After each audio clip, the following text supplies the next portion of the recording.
the House. I'm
Good morning.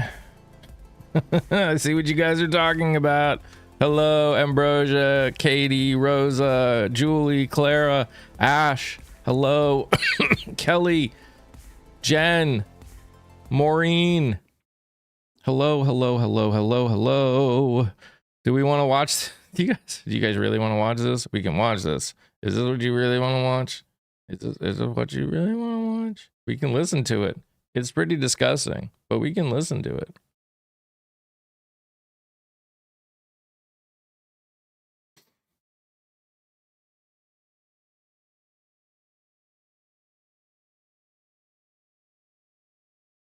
You want to hear? 70%. I could have said I want a 70% tariff, then we make money with Switzerland. But Switzerland would have. He's been talking about Switzerland from the moment I don't want to do that. I turned it on But we should be paying over the 5 lowest minutes ago. interest rate of everybody. I hope Scott's listening to this, because we should be paying the lowest interest rate of everybody. Without us, most of the countries don't even work. And then you have the protection factor. Without our military, which is the greatest in the world by far, without our military. Why do people let him speak? You wouldn't believe. You wouldn't believe. You don't have threats because of us, and that's because of NATO. One other thing, and I have to say it so importantly, in the old days, and I used to say I'm the youngest in the room. Now I'm among the older. I hate to say it. I don't feel old, but I'm among the older. But I remember not long ago, 20, 25 years ago, when good news came out about, let's say, the United States. The United States had a great quarter. The United States had a great month. All the stocks went up. And that's the way it's supposed to be. Now when they say the United States had a record quarter, it's unbelievable how well it's doing. It's not. All the stocks crash because they say, oh no, inflation, they're going to raise interest rates. And they do. Some of these stupid people like Powell, they raise interest rates. They haven't raised interest rates. They stop you from being successful. It used to be when we had a great quarter, a great month, great earnings, great anything, any good news. Yeah, because you suck. The stock market went up. That's the way it's going to be. It's because you suck. Because that's the way it should be. Now, it's because you suck. Great month, they want to kill it. Like we did over 5%. People were surprised. We should do 20%. We could do 25%. When we announce good numbers, and the reason is they're so petrified of inflation. You let Grandpa out of the nursing home. Inflation. We've had tremendous growth with very low inflation. In fact, growth can fight inflation, proper growth. So we want to get back to the days when we announce great numbers, because we're going to be announcing phenomenal. You know, all these factories that are being built at record, thousands of businesses are being built right now. Remember, $18 trillion is invested. I think the second number is 3, and that was China many years ago. Investments in the country from outside. 18 trillion, nobody's ever seen. And that's money coming in and building things, factories. No, thousands of businesses are being built, thousands. Hundreds of big factories, car plants are moving back to the United States. Hundreds they're of coming in from them. Canada, they're coming in from Mexico, from Japan. Japan's coming in and building plants here. No, they're in order not. to avoid tariffs. They're coming in from China. They're coming in from all over the world. We have more plants being built now, car plants, than we've ever had built, even in the heyday from the 1940s and 50s. And they're bigger. They don't use renovations anymore where they take an old plant, they rip it down, they build a brand new plant, super modern plant. But it's happening at levels that nobody's ever seen. In 2024, the U.S. built less than 2 million new homes, but Biden admitted more than 8 million new migrants. And those days are over. In 2025, for the first time in 50 years, the United States had reverse migration. Boy, that was nice. And these were criminals that were being taken out of our country because they allowed people to come into our country from jails, from gangs, drug dealers, murderers. 11,888 murderers. We've gotten most of them out. And then ICE gets beat up by stupid people from... Yes, happy birthday, Clara. Leadership in Minnesota. We actually are helping Minnesota so much, but they don't appreciate it. Most places do. You know, Washington, D.C. is the safest place now in the United States. It was a very dangerous place to walk, and now you can walk with your wife, your kids, right through the middle of the city. Right now, Washington, D.C. is as safe as it gets. It was one of the most unsafe, I had to admit. We sent in the military, the National Guard. Within 2 months, it was great. Within 3 months, it's like a really great place and a safe place and a beautiful place. It's even been cleaned up. The graffiti's gone. The fences are gone. We don't have to worry about fences anymore. All of the places, the grasses. Did you take the fence off of with new grass out of the White House? It's all going to happen in the spring. But take the fence out of the White House? Is beautiful again, and it's safe. New restaurants are you opening didn't. up. They were all closing. Now you can't get into a restaurant. Restaurants in Washington, You're right. You D.C. can't get into a restaurant because they're all closed. Opening. Memphis also. Memphis, Tennessee. New Orleans, Louisiana. We're there for 3 weeks. We've cut the crime Is the down enemy of the by people. 64%. Within another month, we'll have virtually no crime there. We can do that all over. We're going to help the people in California. We want to have no crime. I know Gavin was here. I used to get along so great with Gavin when I was president. Gavin's a good guy. And we're going to, if he needed it, I would do it in a heartbeat. I'd love to see.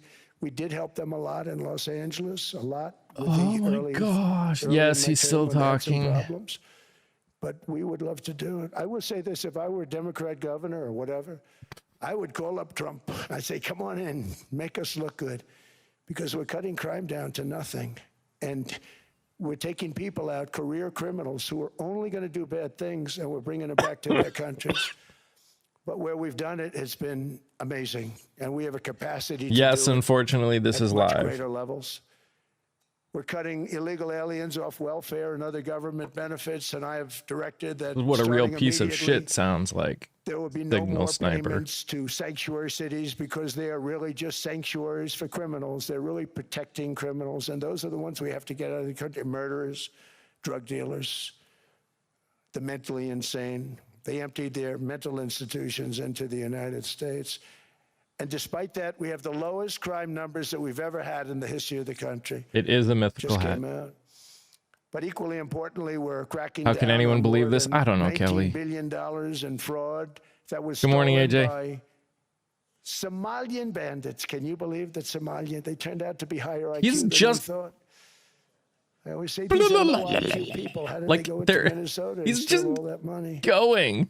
And we have, they're pirates. They're good pirates, right? But we shoot them out of the water just like we shoot the drug boats out. They're not He's pirating said too many boats lately, if you nothing notice. since I turned this When they go out on. into those He has boats, they wanna said take over nothing. $1.5 billion tanker loaded up with oil, and they say we're going to blow up your boat. They have He said powerful weapons. literally Hit the nothing. side of the boat, you blow the whole thing up. The insurance companies are petrified, so they say just give them the boat. We'll give them money instead. And I don't do that. Hey, We Eleanor. blow them right the hell out of the water. We see them going out, we blow them out of the water. We don't have any pirates so much anymore. If we do, they won't be there long. We've cut down with the hitting of the boats that are loaded up with drugs, including submarines. Can you believe they actually buy small? They call mini subs, very fast. They're meant for They drugs. call them mini subs. We've knocked out 2 of them. The Democrats say they were fishing. You have ruined somebody's fishing weekend. I would say a submarine is not a fishing boat. You don't fish. But we've knocked down drugs by water, the oceans, the sea, by 97.2%. It really is, Think of Ash. that. It really is. And I actually say, who the hell are the 3%? Because I would not want to be piloting one of those boats. We knocked them down, and now we're going to start on land. We're going to knock it all out. The land is the easy part. What we did on sea is incredible, and that's our great military. The situation in Minnesota reminds us that the West cannot mass import foreign cultures, which have failed to ever build a successful society of their own. I mean, we're taking people from Somalia, and This is Somalia so embarrassing. Is a failed, it's not a nation. This is so Got no government, embarrassing. Got no police, got no military, got no nothing.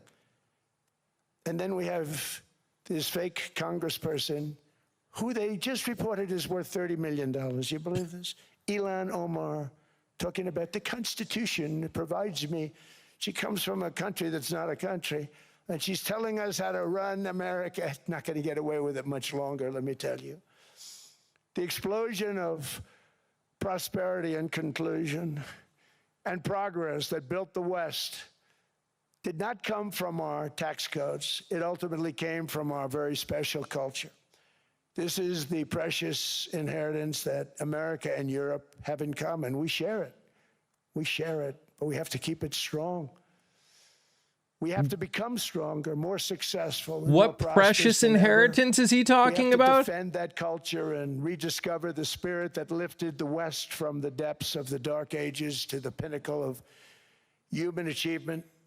We live in an incredible, changing period. It's an unbelievable time, but we have to take advantage of the time. that we're in our hands are technologies that our ancestors could scarcely have. I mean, they couldn't have even dreamt some of the things that we see today. And so rapidly they're produced. I mean, AI, 2 years ago, nobody ever heard of the term, and now everybody's talking about it. And it can have some very good purpose. It could also 2 have some years dangerous ago, purpose. no And one ever heard for of that, we have to watch AI, out. even though Some we've been tremendous talking things are about it happening for because of- decades. and we're leading by so much. We're doing so well. But opportunities that are bigger and grander than ever before in human history are right before us. It is the pioneers in this room. Many of you in this room are true pioneers. You're truly brilliant people. Just your ability to get a ticket. I don't know how is long he brilliant has because been you have about talking. 50 people for every seat. I don't know what. That's Larry. Everything Larry touches turns to gold. He made this very successful. But you're in this room, and some of you are the greatest leaders anywhere in the world. You're the greatest brains anywhere in the world. And the future is unlimited, and to a large part because of you, and we have to protect you, and we have to I don't know cherish who Larry you. is. I always say we have to cherish our brilliant It's people been more than because an there aren't hour. many of them. Almost an hour and a So half. together with confidence, boldness, and persistence, let us lift up our people, grow our economies, defend our shared destiny, and You know, build a as future for our citizens as he that is more tariffs ambitious, more Europe exciting, more 25% inspiring, because they won't let him, greater than because they the world won't has ever support seen. him taking We're in a Greenland. position to do things that nobody else has ever even thought of before. And many of the people in this room are the ones that are doing it. And I want to congratulate you, and I'm with you all the way. I don't know You who can do Larry things is. that nobody else can even think about. So I congratulate you on your tremendous success. And the United States is back, bigger, stronger, better than ever before. And I'll see you around. Thank you all very much. I'll Thank see you very you much. around.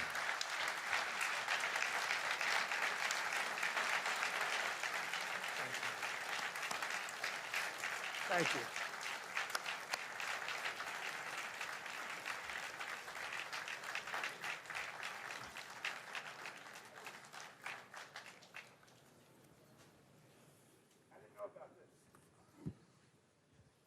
This was supposed to be a nice fire chat, Mr. President. Yes, good. I got set up now. I did know. You made the job for the moderator really easy. Thank you, Mr. President, for your speech. I do have a few follow-up questions, if it's okay. Sure. I don't think I should start with Greenland, maybe. I'll start with the economy. The U.S. economy is doing really, really well. But how to sustain this if you're growth rich, moving it's forward, doing because great. there's always a recession looming around the corner. Well, you know, the one thing about economies and recessions is sometimes you get hit unexpectedly and there's nothing you can do about it. All brilliant people, but there's nothing. One example was COVID. We had an economy going at levels like nobody had ever seen my first 2.5, 3 years. And then I heard the word pandemic, not COVID. They came up with that name over a period of time. We won't get into that. But I heard the word pandemic. And I had a poll come out that was so strong just prior to that. And I was with the two best pollsters, McLaughlin and Fabrizio. And they said, sir, George Washington and Abraham Lincoln, if they came back and ran as president and vice president, they couldn't beat you. And then what happened is the following day, No, they I was didn't. told to stay tuned because there's something really bad happening in China. There are bodies laying all over Wuhan, right around that certain building that we talk about. I always said insane. it came from Wuhan. It did come from Wuhan. This is so And there were body insane. bags. We saw it by satellite. And they said there are strange things happening in China. And so it began. And we ended up with Sir, the COVID. and please the whole give me a world break. suffered. We did a phenomenal Exactly. job. I don't think we got the credit we deserved. We did something that Operation Warp Speed, which some people say was one of the greatest military feats ever. We did a Pandemic. great job. Pandemic. Used our military, It's an used old word, a lot of people. but I'm bringing it back. Sometimes you get hit with things, nothing you can do. You get hit with things like that unexpectedly. And we got through it. And when I left, the stock market was higher than it was previous to the COVID coming up. And Previous I to call the it a great COVID achievement. coming But up. things happen. Bad things happen. The things that we can stop are wars if we're smart. That we can Hours, stop. Michael. Those are a matter Hours. of being intelligent and having intelligent people on the other side, because wars are the worst of all. Wars are worse than anything. But we can stop wars because that's sort of up to us. But things like dust flying in the air, wherever COVID comes from or whatever comes, sometimes you have to be a little bit lucky. But we are poised to have an economy like no other, not only in this country, but anywhere. And you know, when you hear the kind of numbers that I can tell you that Scott Bessent was with me the other day, and he's looking at numbers. He said, I can't. And that's all he's done his whole life, pretty much your whole life. Scott, you weren't going to be a football player, I don't think. Scott was not that great at football, but he was always good at numbers, right? And he was looking at numbers. He said, I've never seen anything like this. We're poised to do things that no other country has ever done. And, you know. Oh, I can think of a country that is I doing hate to say it, but really close to exactly the same thing that by this country is something that doing. Nobody could have. I can think of Whoever one thought country. we were going to hit by a pandemic. You know, when I heard the word pandemic, I said, oh, that's an ancient problem. World War I, they lost 100 million people. It actually ended World War I. A lot of people don't know.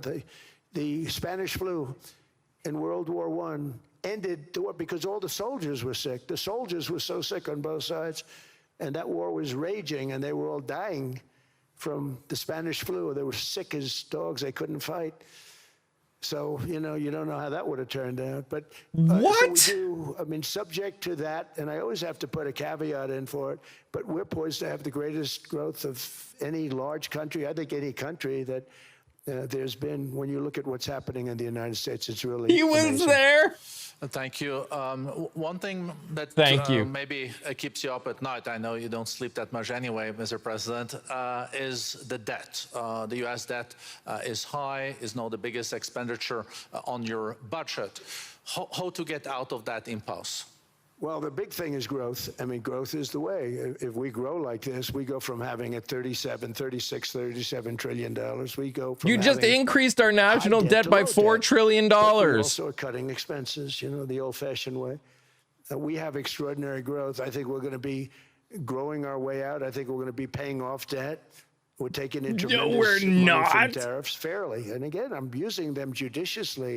You know, Switzerland's a case study. I could have gotten much more. I could have asked for much more, but we're using them. Did you just say Switzerland's a case study? I think growth, most importantly, and then cutting costs. Now, if you take a look at Minnesota, $19 billion in fraud and other things. People going to airports, they came into the country, they don't have 10 cents, and they're leaving with hundreds of thousands of cash in their bags. When we get to that, and our DOJ, Pam and Todd and all the people that work over there. This is wild, guys. This is wild. Scott Bessent is working on that. It's a priority, right? You have your whole team. We're in there looking for where this money is coming from, how much it is.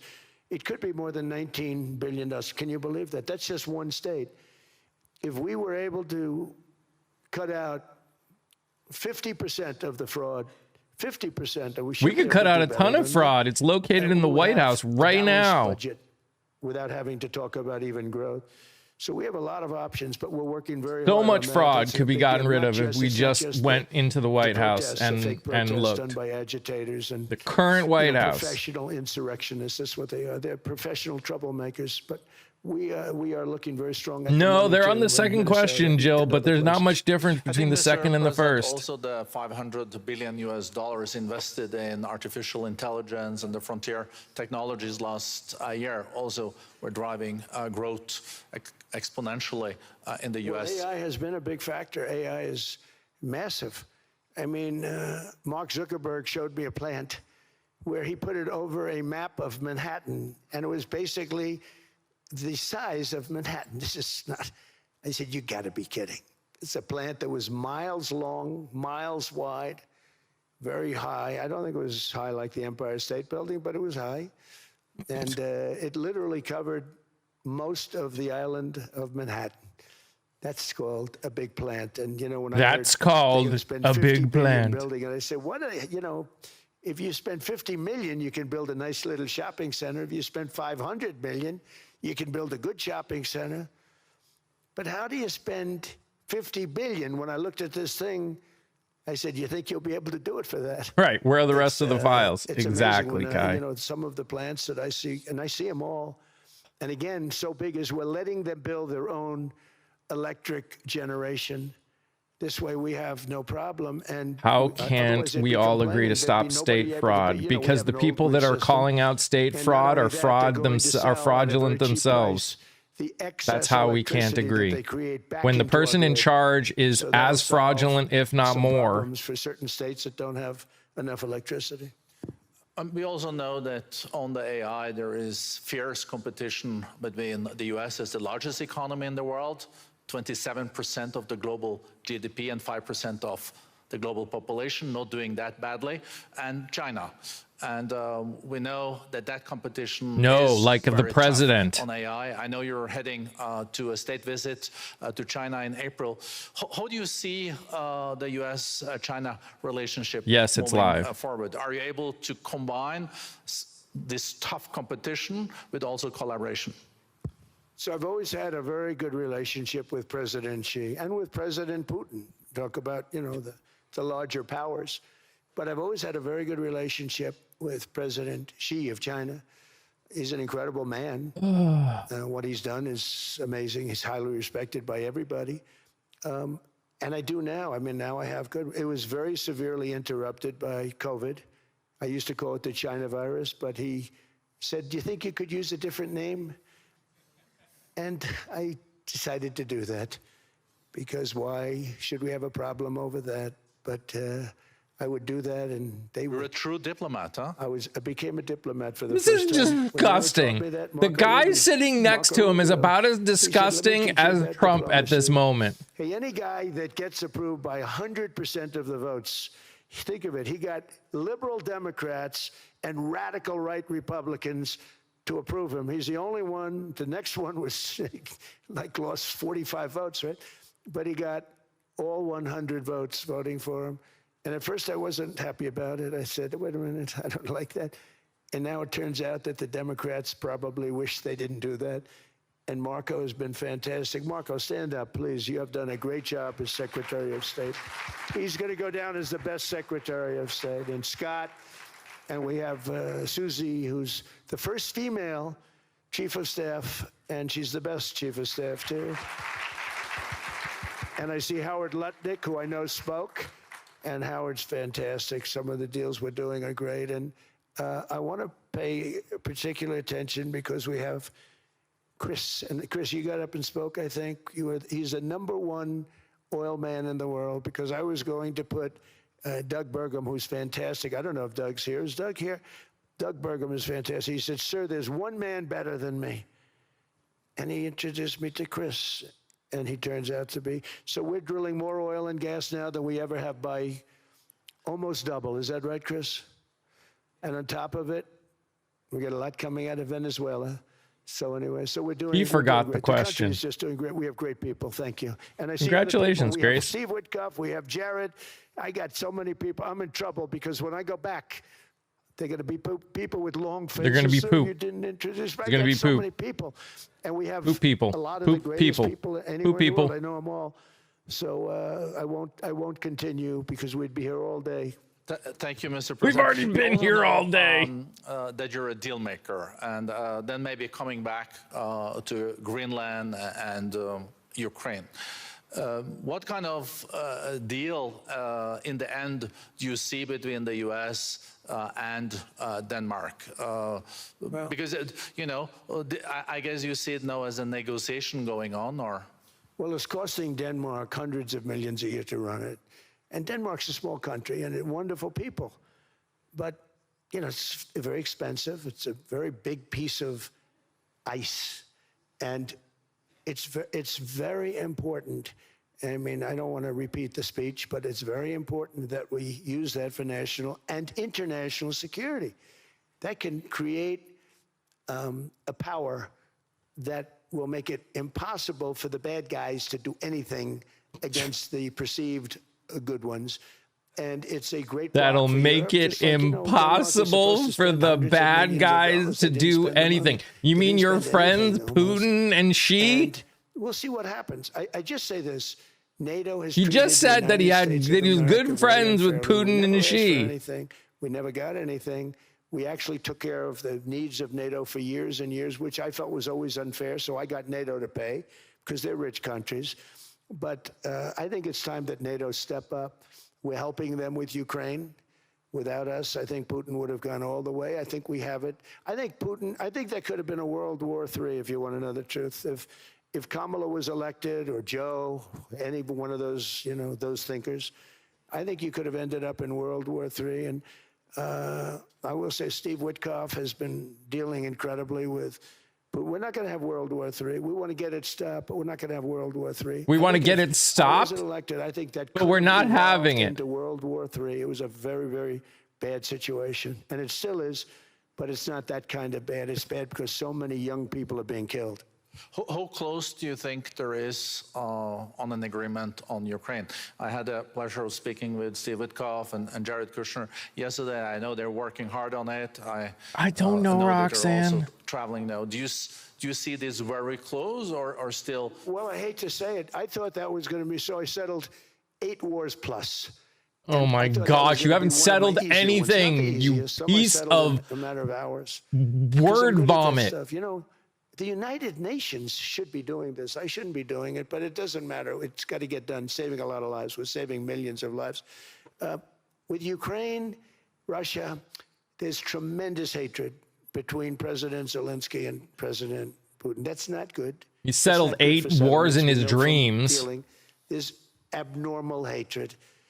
With that being said, I think Russia wants to make Kia, a I think deal. they meant Ukraine wants the to make a host deal. that's And, talking we'll try with getting a deal with done. We're Trump, getting- not I think, me. Steve, I think I can say that we're reasonably close. But what happens is oftentimes we'll have a deal with Russia. Russia's set, and President Zelensky will not do it. You saw that when he was in the Oval Office. I was not happy. And then we'll have President Zelensky wants to make a deal, and Putin doesn't want to make the deal. It's a very difficult balance. And it's big time, and it is big time. It is, you know, to use a word, it's a bloodbath. To use a word. It's a drone war. The drones are killing, you know, thousands of people a week. Thousands. We have to get it stopped. So I believe they're at a point now. I'm going to meet with President Zelensky Guys, later just today. in case you I haven't believe been they're at a listening, point now I'm where using they words now. can come together and get a deal done. And if they don't, they're stupid. That goes for both of them. And I know they're not stupid, but if they don't get this done, they are stupid. If they don't get it done, they're stupid. But I know they're not stupid. But if they don't do it, they are stupid. How does anyone listen to him? Sisi is sitting on the first row here. He How spoke does earlier today anybody and listen to also this complimented man? you on the Gaza deal. I think there will be a signing tomorrow. Of course, there are different views on this, but how important do you think this signing is on the Board of Peace? And do you think this is going to sustain? Do you think we now will see Gaza reconstructed and the billions of US dollars invested? I do. I mean, I think we have peace in the Middle East. There are some little situations like Hamas, and Hamas has agreed to give up their weapons. Now, you know, they were born with a weapon in their hand, so it's not easy to do. When they Oh were my born, they were born with a gosh. rifle in their hand. Grow It's the not an easy fuck thing up. for them, but that's what they agreed to. They've got to do it. And we're going to know, Jared, over the next 2 or 3 days, certainly over the next 3 weeks, whether or not they're going to do it. If they don't do it, they'll be blown away very quickly. They'll be blown away. You know, we have 59 countries that are part of that whole peace deal. And some of those countries aren't even they're near the Middle East, but they're not in the Middle East traditionally. And they want to come in and take out Hamas. They want to come in. They want to do whatever they can. There's a problem with Hezbollah in Lebanon, and we'll see what happens there, but that's a problem. But there are these little flames, but there's peace in the Middle East. Now, had we not gone in and knocked out... There is not peace in the Middle East. 25 brand new ones, the latest. Just in case anyone was wondering, there is not peace in the Middle East. 2 o'clock in the morning, with Like, no moon, no not light, no even nothing, and close. every single one of those massive bombs hit its target. 100,000-pound bombs hit its target, every one of them. And then on top of it, from a submarine 300 miles away, we hit the sites with tomahawks, which is an unbelievable weapon. So, you know, we did our job. If we didn't do that, you would have never had peace in the Middle East. And the Still don't. countries like Saudi Arabia, UAE, and Qatar could never have, and others could never have signed anything, because you would have had this dark cloud, and the dark cloud was Iran with nuclear. Iran would, if we didn't take them out, they would have had a nuclear weapon within 2 months. They were very close to having the nuclear weapon. We hit them hard. Sure, And they were. It was a total obliteration. If they may try again, but they're going to have The to try dark from a cloud different is area, orange. because that area was obliterated. Incredible thing we did, and because we did that, we were able to make peace. If we didn't do that, I would say, Jared and Steve, if we didn't do that, there was no chance of making peace, because the countries I just named and other countries could have never signed off. They were afraid. They were afraid. We had a bully. The bully was The Iran. bully is the bully of United Middle East. States He of used to call for America. years, they were the bully of the Middle The East. bully They're not is the bully of Middle United East States of anymore. America. Mr. President, I know you even had to change plane last night. So We I are guess, the bully. you didn't have much sleep, but I think you're on the, but your energy is still there. I know you have several bilateral meetings. I know you're also hosting a reception. So thank you so much for coming back to Davos. Thank you so much. It's highly appreciated. Well, thank you very much. Thank you, everybody, very much. Yeah, we're done with that one. We're done with that one. Yeah, that's done. We done.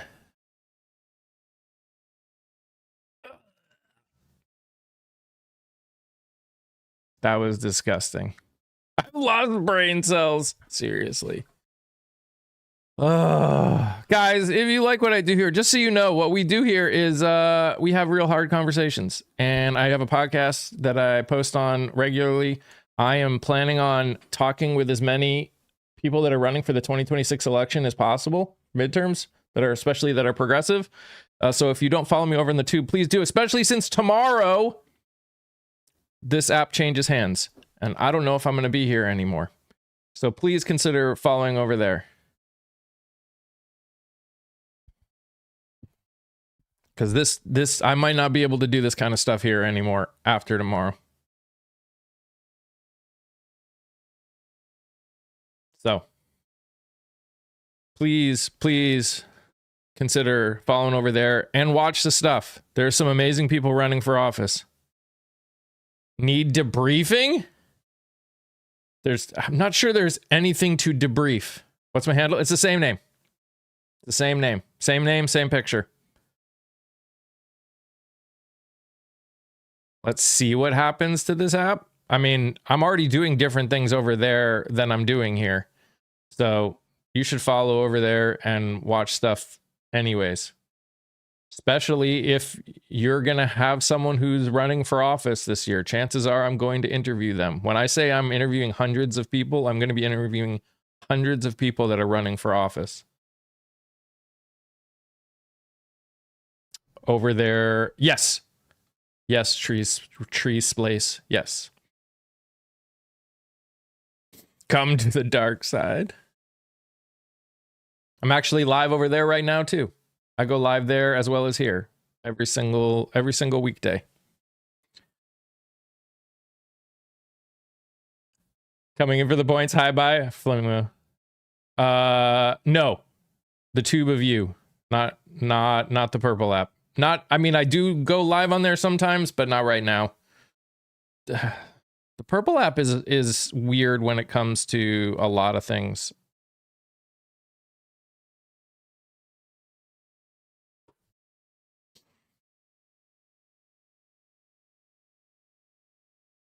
Yeah, yeah. They're getting a little sketch too, unfortunately.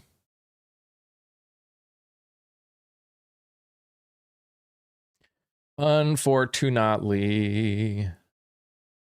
That was wild, though. That was absolutely wild. That was disgusting.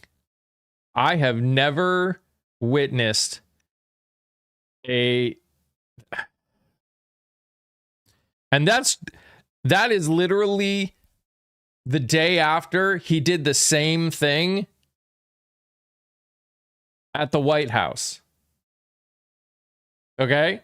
He did the same thing yesterday at the White House.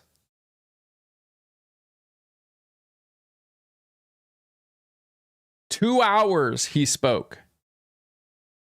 2 hours he spoke yesterday. Practically. Except he talked about Switzerland more because he was in Switzerland. Yeah, but this time he talked to the smartest people in the world. Anyone that makes money, especially that can make him money, he thinks is smart. That's all he cares about, is can he make money? I don't know how anyone can listen to him talk. It hurts my ears and my brain. Same. If I didn't think it was important to hear what he was talking about, I never would. And I will be happy the day that I never do again. Found it on your other. Thank you, Roxanne. I appreciate it. A lot is an understatement. I can read the transcript. No, that would hurt too.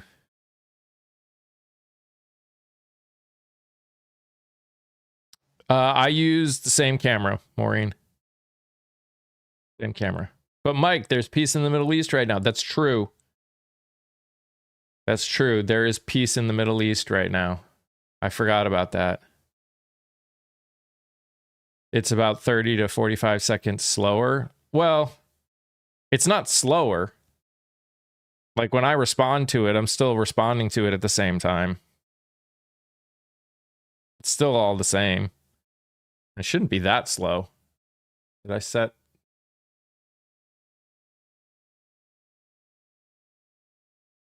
It's just slower than this app. But again, we're just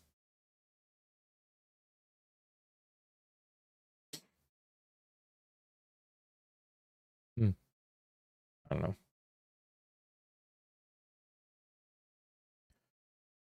It makes less sense in written form. It's true. He will build Mara Gaza. Probably true. I can't believe that anybody applauded for that.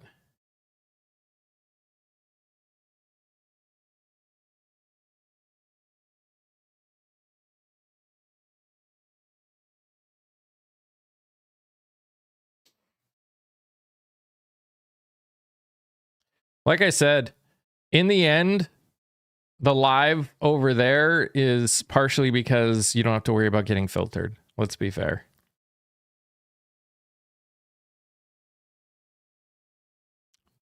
TikTok filters too much right now. That and tomorrow, it might all be gone.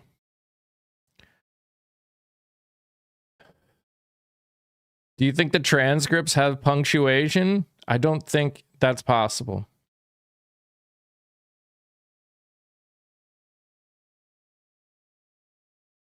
I've got to get ready for the snowpocalypse. I went to the grocery store this morning before live. They applauded because he finally shut up. That might be true, actually. That actually may be true. You may be right about that one. Yeah.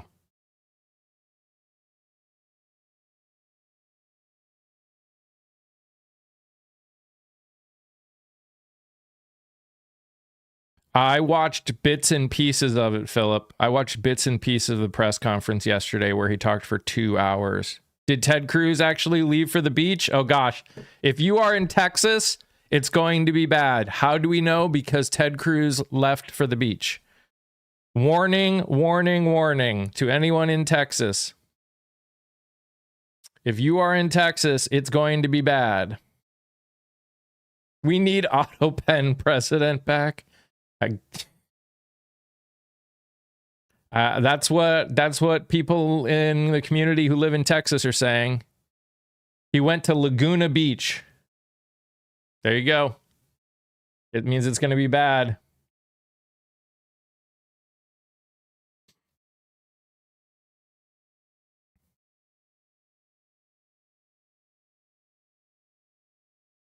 In Texas, I woke up to the news that Cruz fled.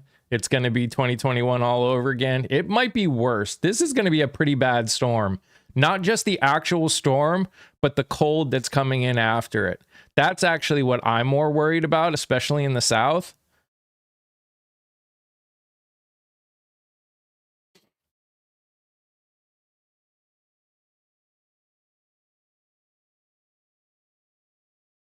What you mean? This is what Cruz does. When bad weather comes, he flees to somewhere warm. He runs away.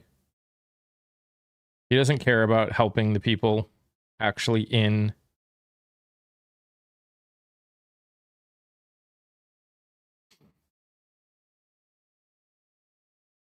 Am I in Texas? I'm not. I'm in North Carolina. We're going to get it bad too. Cruz doesn't care. He's not up for election this year. Somehow he won already. Somehow he keeps winning, even though he's a piece of shit.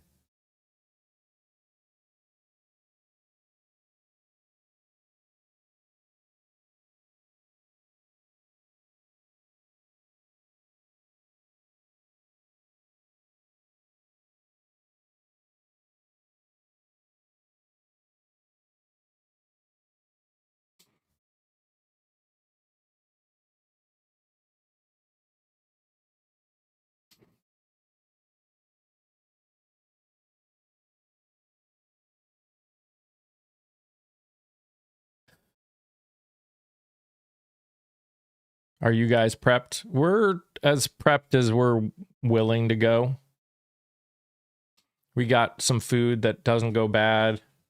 We got some water just in case, even though that should be fine. We're trying to prep for power going out as well as just being stuck in the house.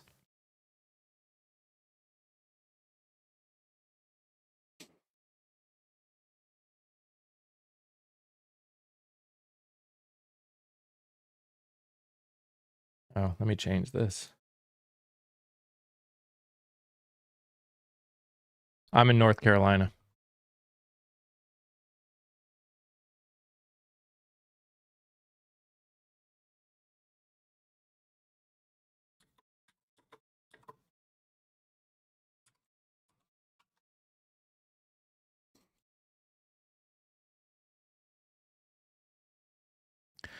Mr. Global said if you're in the ice zone, prepare for power outage lasting a week to a month.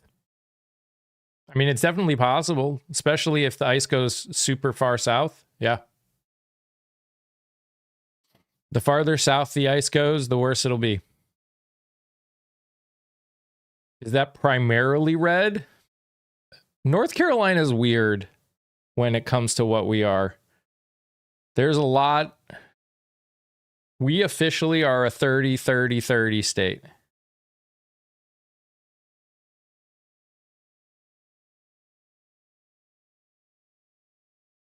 We very often vote in blue governors, but then we very often vote red when it comes to president.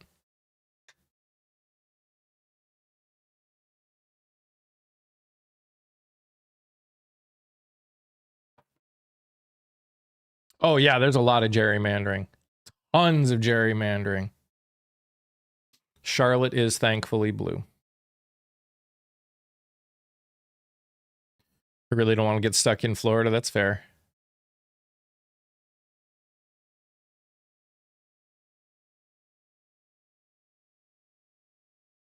That's fair.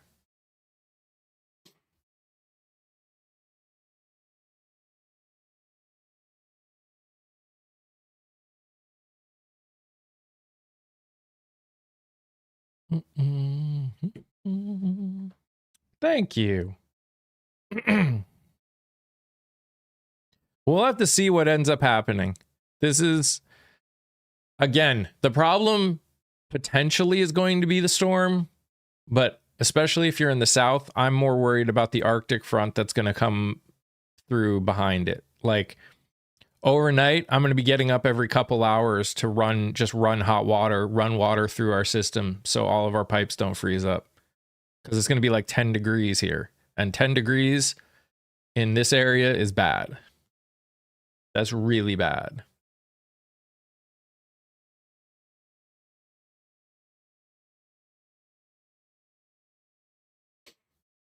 We've done that and it's still frozen. So.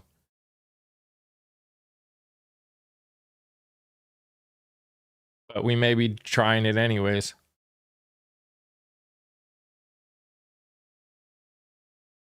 That's a heat wave for you.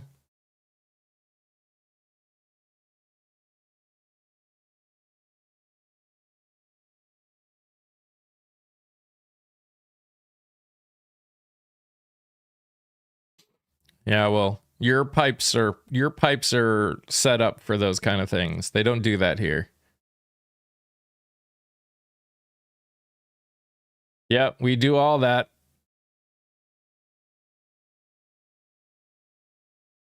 Our problem is we had to get all of our pipes redone, and that's kind of made it really weird.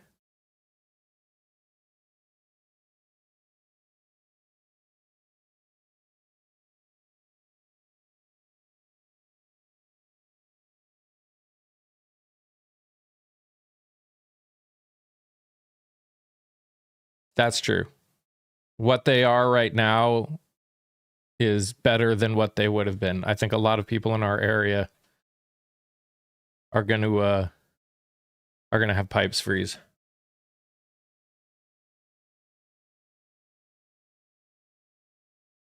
Do you have heat tape on the pipes? No.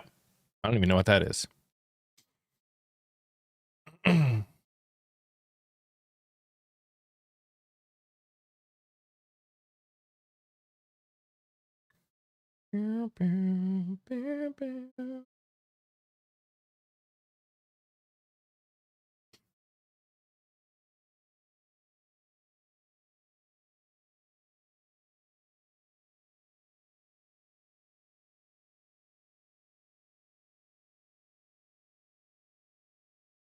It's an insulated tape. Ah, no, they don't put that stuff on around here.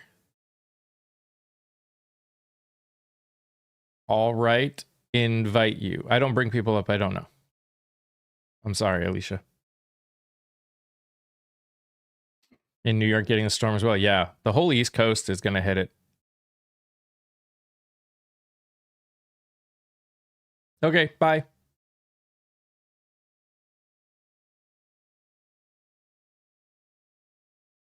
Hey, thanks, David. Appreciate that. They're talking negative 52 wind chills where you're at. Woo! In Michigan, we go from the 50s to single digits and 20s back. Yeah, I mean, I grew up in Massachusetts, so I'm definitely used to that. It's weird. That's probably the hardest part for us to get used to, being down in North Carolina now, is they don't build the houses for cold.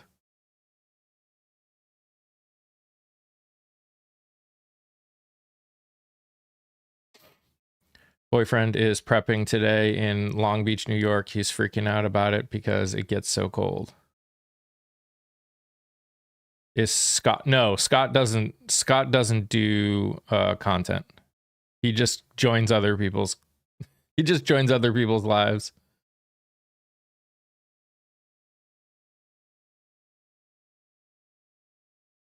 I was watching Ryan Hawley's explaining how this isn't a storm, so it's hard to track. It isn't a storm per se. Yeah, that's part of the problem. Yep. Yeah, this is going to be one of those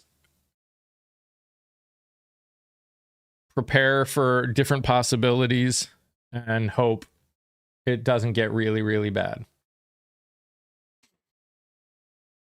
I just wish it would quit snowing. That's fair.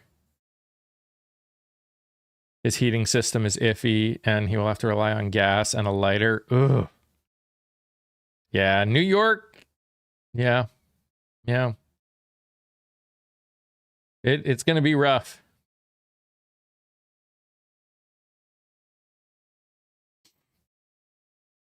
This weather station said it's a winter storm. Well, it is a winter storm, but it's not a winter storm. It's two things coming together that are causing it to happen. But it's not a winter storm in the same way that other things are. Yes, if you lose power, do not run generator in a garage or a basement. Very true. I'll take snow over frigid temps. That's fair. That is 100% fair.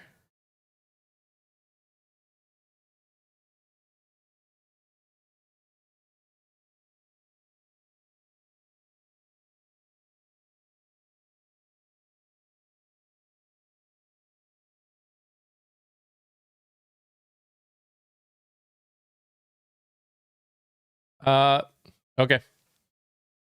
I don't know what to tell you. I'm just, it doesn't matter. I was just talking. I don't really. We're going to get something, and it's going to be bad. That's all I know. I'm a mailman. I'm calling off work. It's fair.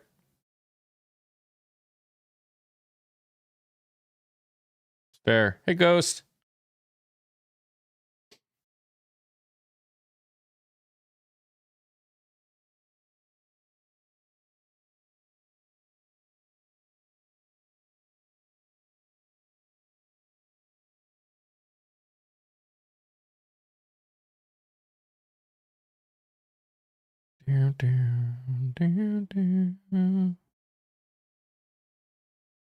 Think they're going to shut down the state? I'll be interested to see what they do.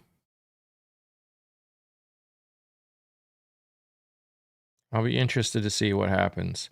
I think a lot of places in the South are going to kind of shut down, but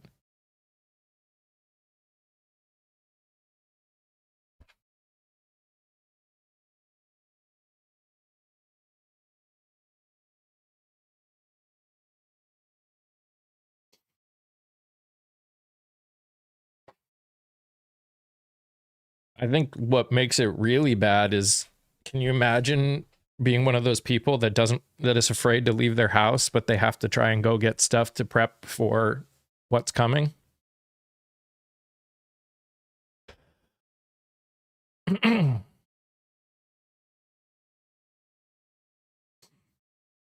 We have a gas fireplace.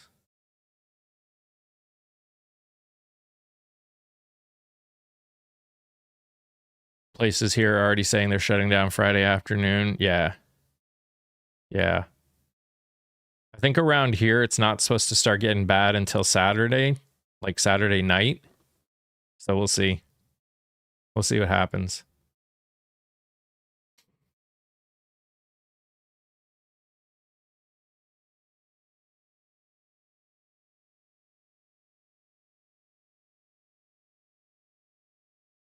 He's already he's already somewhere. C8. Cancun cruise has already left the building.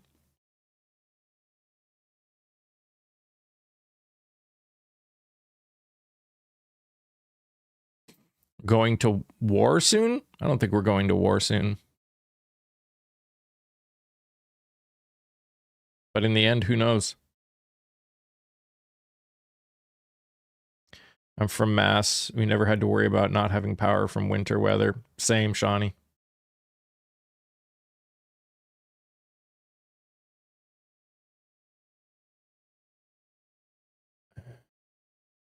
Is it that we can't tell?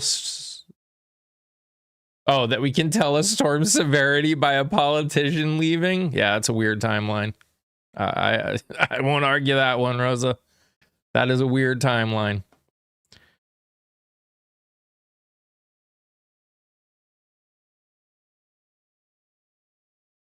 Yeah, Shane, we were watching for a little bit.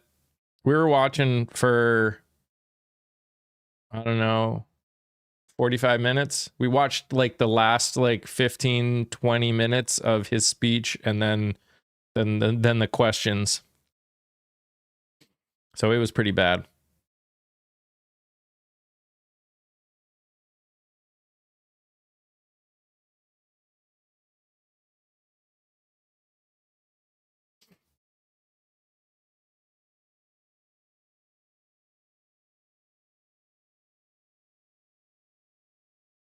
I can't get that time back. Yeah, I hear you. Him not leaving the country actually makes me more nervous. I mean, he's just a piece of shit completely, so just all around. Should always be nervous anything that man does. I mean, he also thinks that it's our right to take Greenland too, so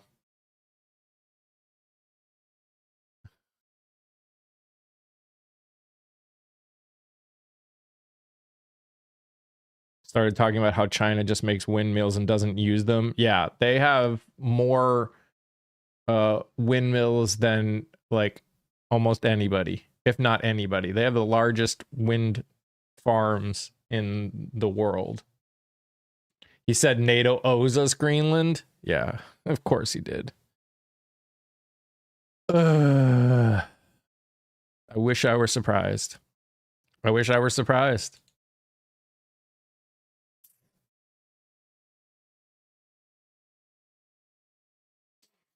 Mm.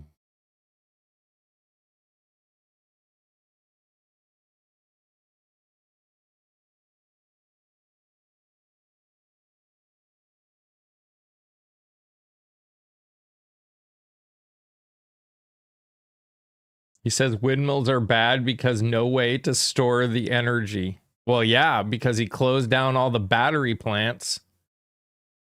All those plants that could make batteries, he basically got them to stop. There were literally plants that were going to be making batteries. And he shut down the funding for them. So yeah, there's no way to store any of that energy.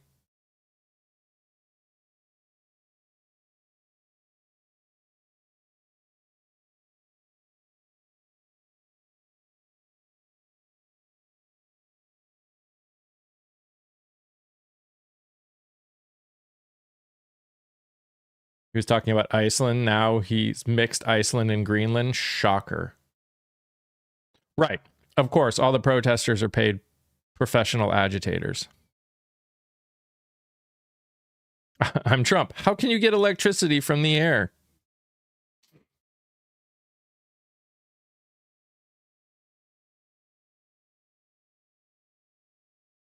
An attack on one is an attack on all, bud. Get rid you that president soon, or you'll find out why Europe has endured 3 millennia of savagery.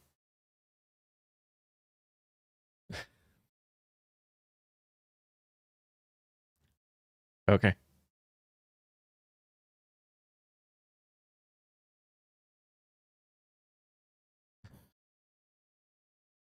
Okay.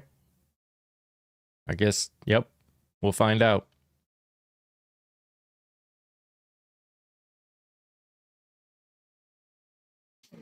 If everyone's paid, where can I go sign up? I've been doing for free all this time. Seriously. Seriously.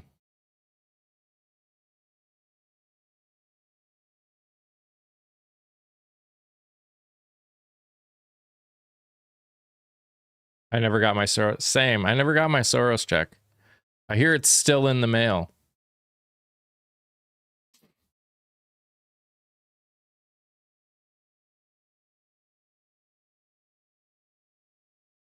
I hear it is still in the mail.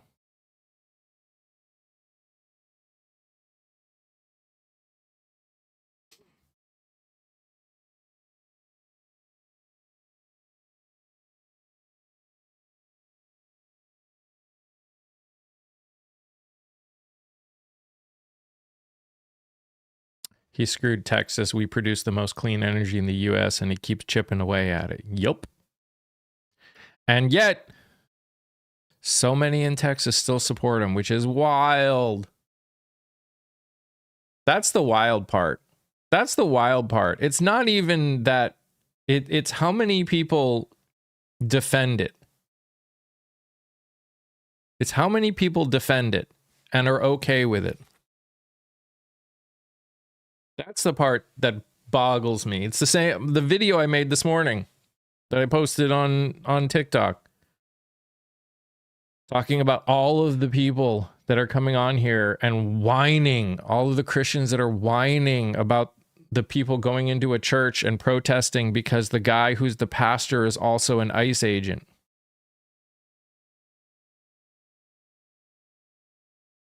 That's wild.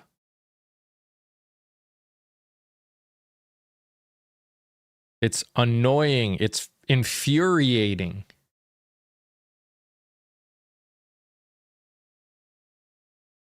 You see him say what happened to Renee Good was a tragedy and it shouldn't have happened. I mean, it was a tragedy and it shouldn't have happened, which is why one of the reasons I know that he's not actually running anything right now.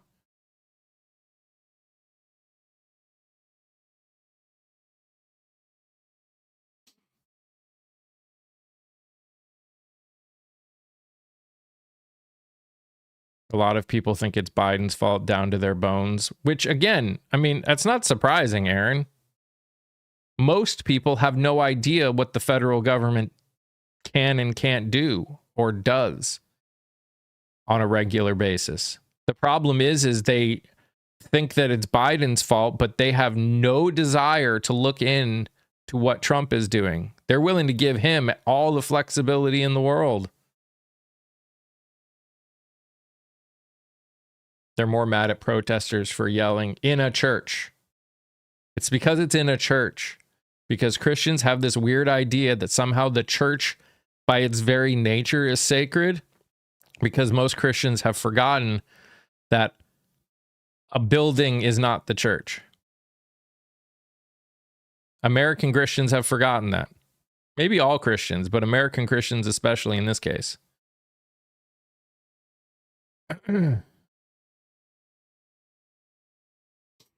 So funny to me that they name winter storms here watching the weather. I mean, that's how, yeah.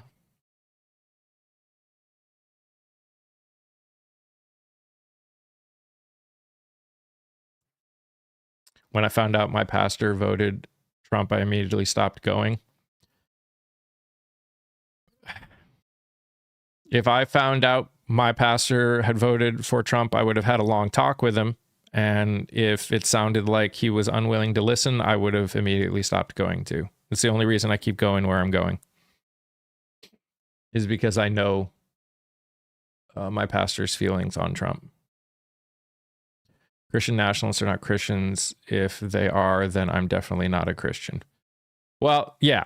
I mean, I hear what you're saying, C8. The problem is Christian is just a word, and it's a word that we can use to describe ourselves or anybody. We can just as easily use it to, we can just as easily say we're not or say other people aren't. It's just a thing. Christian nationalists definitely don't live like I was taught that Christians were supposed to live, how Christians were supposed to live. Which is why I use that reality to speak out against them and try and hold them accountable. Wherever two or more in my name are gathered. Yep. Is a cancer. Not has been, is. Yep. I actually did have a talk and all I did was get excuses. There you go. Yep. That's exactly what I would have done. Hi, Tiffany. I'm atheist and I spend more time defending Jesus' teachings than ever. Yeah.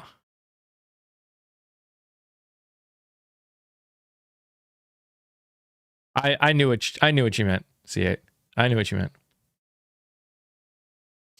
I knew what you meant.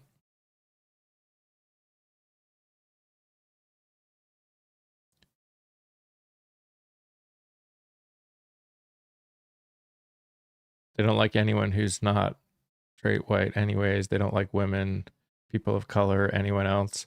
Christian nationalists? Yeah. That's fair. That's fair. That's fair. Unfortunately. All right. Community people can come up if they would like.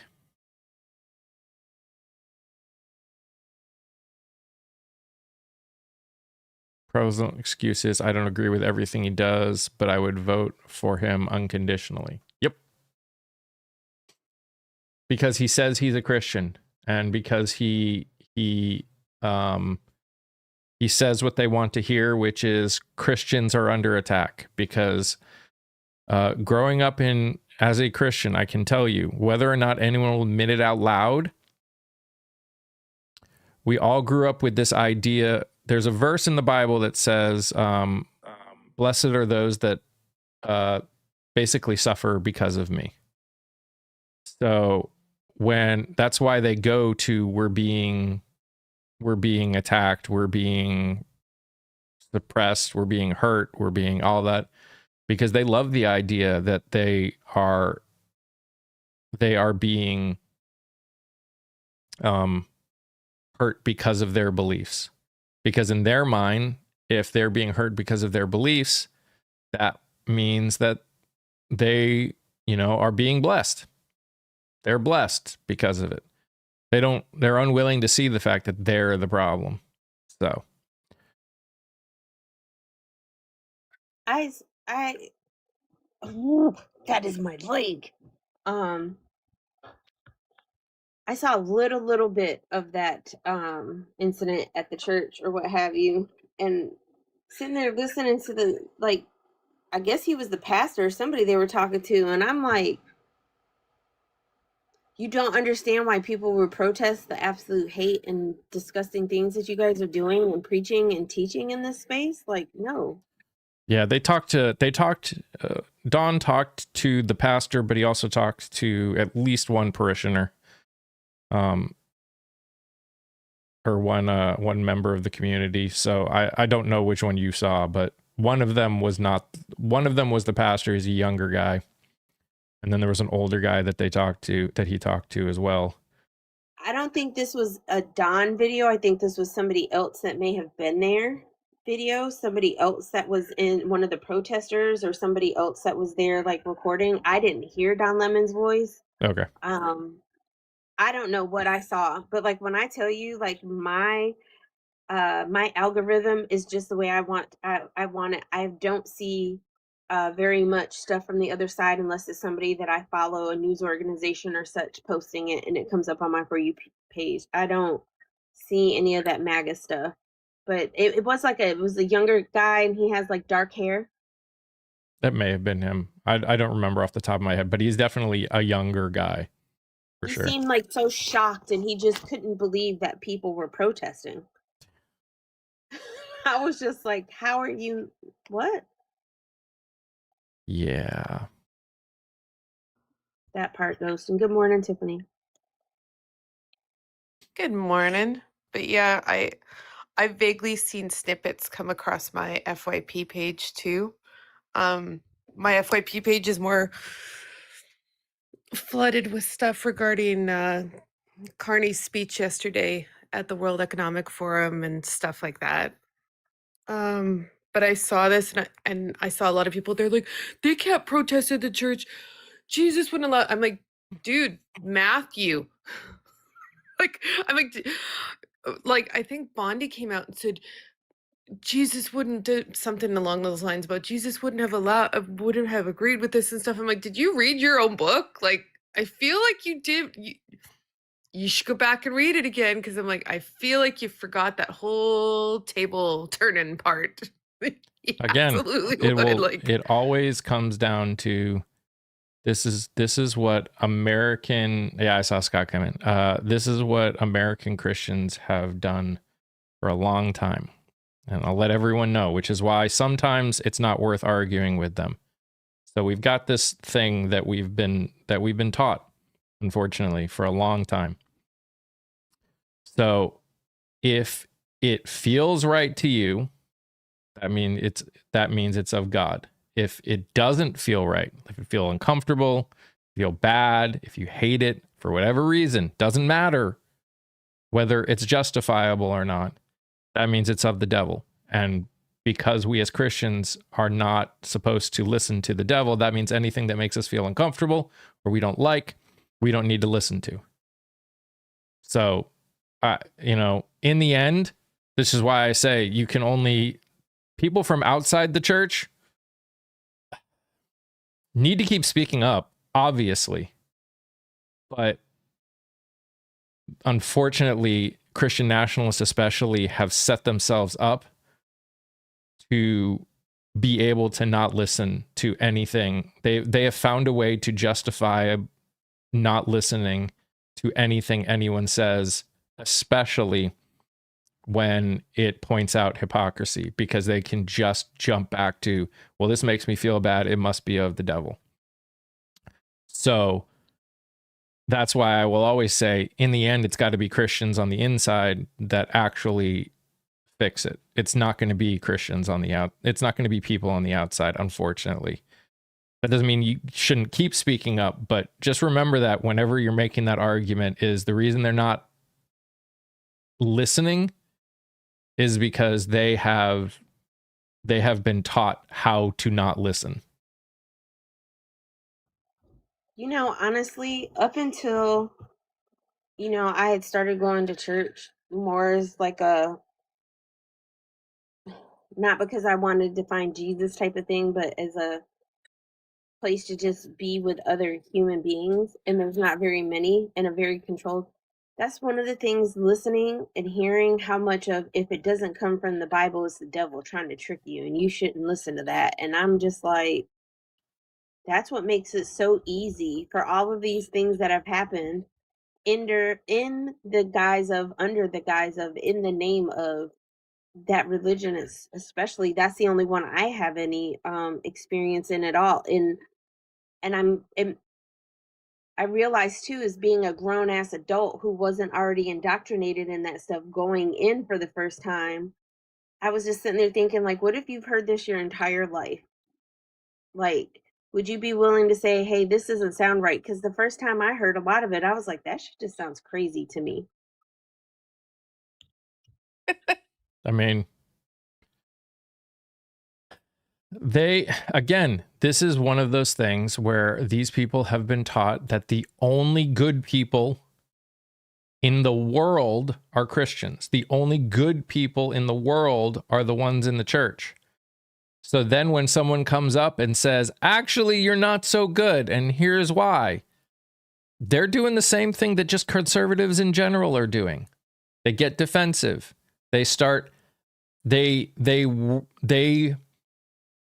defend people they shouldn't defend because they are scared of having to look at themselves.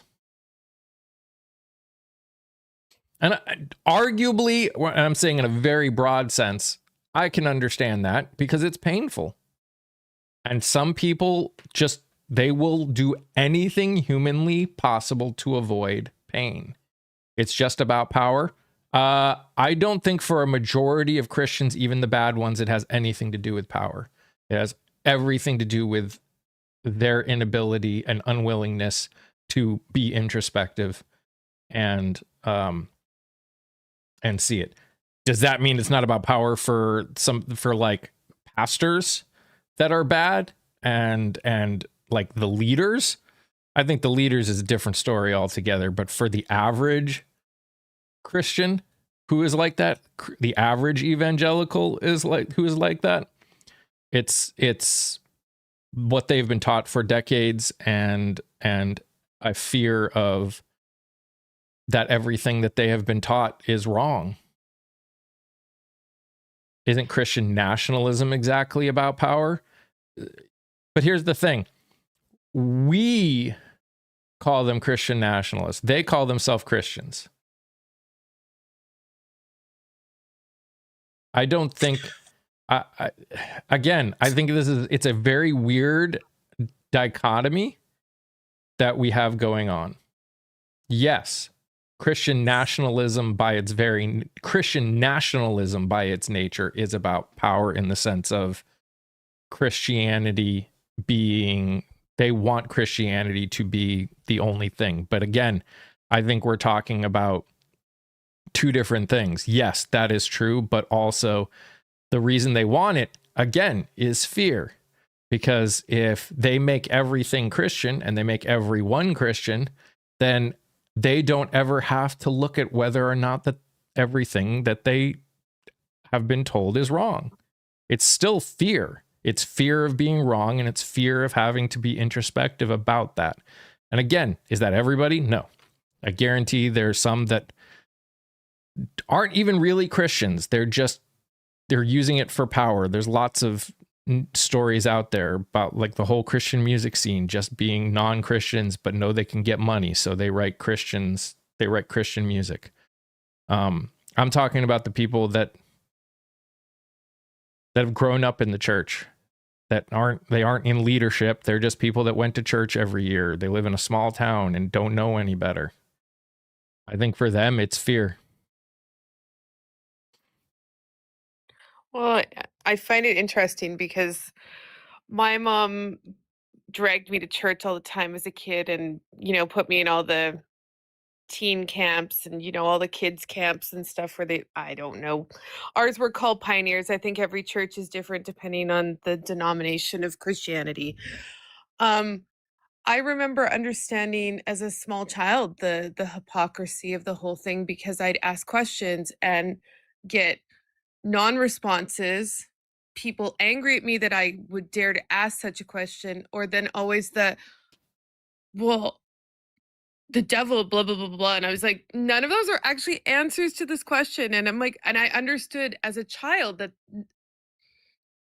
if you can't question the book or anything regarding this, that's a problem. Like if you can't question anything in life to try and understand it better, Sure. and you're only ever met with anger and fear and etc. I'm like, is that thing inherently a good thing? I'm going to say probably not. Which is why the church is shrinking at a dramatic rate, which is making people scared, which is causing them to take it up a notch. That's it. I know. This is, again, we're saying everything that people are saying is exactly true. We're looking at it from an outside perspective. We're seeing it from an outside perspective. We are the people that question things.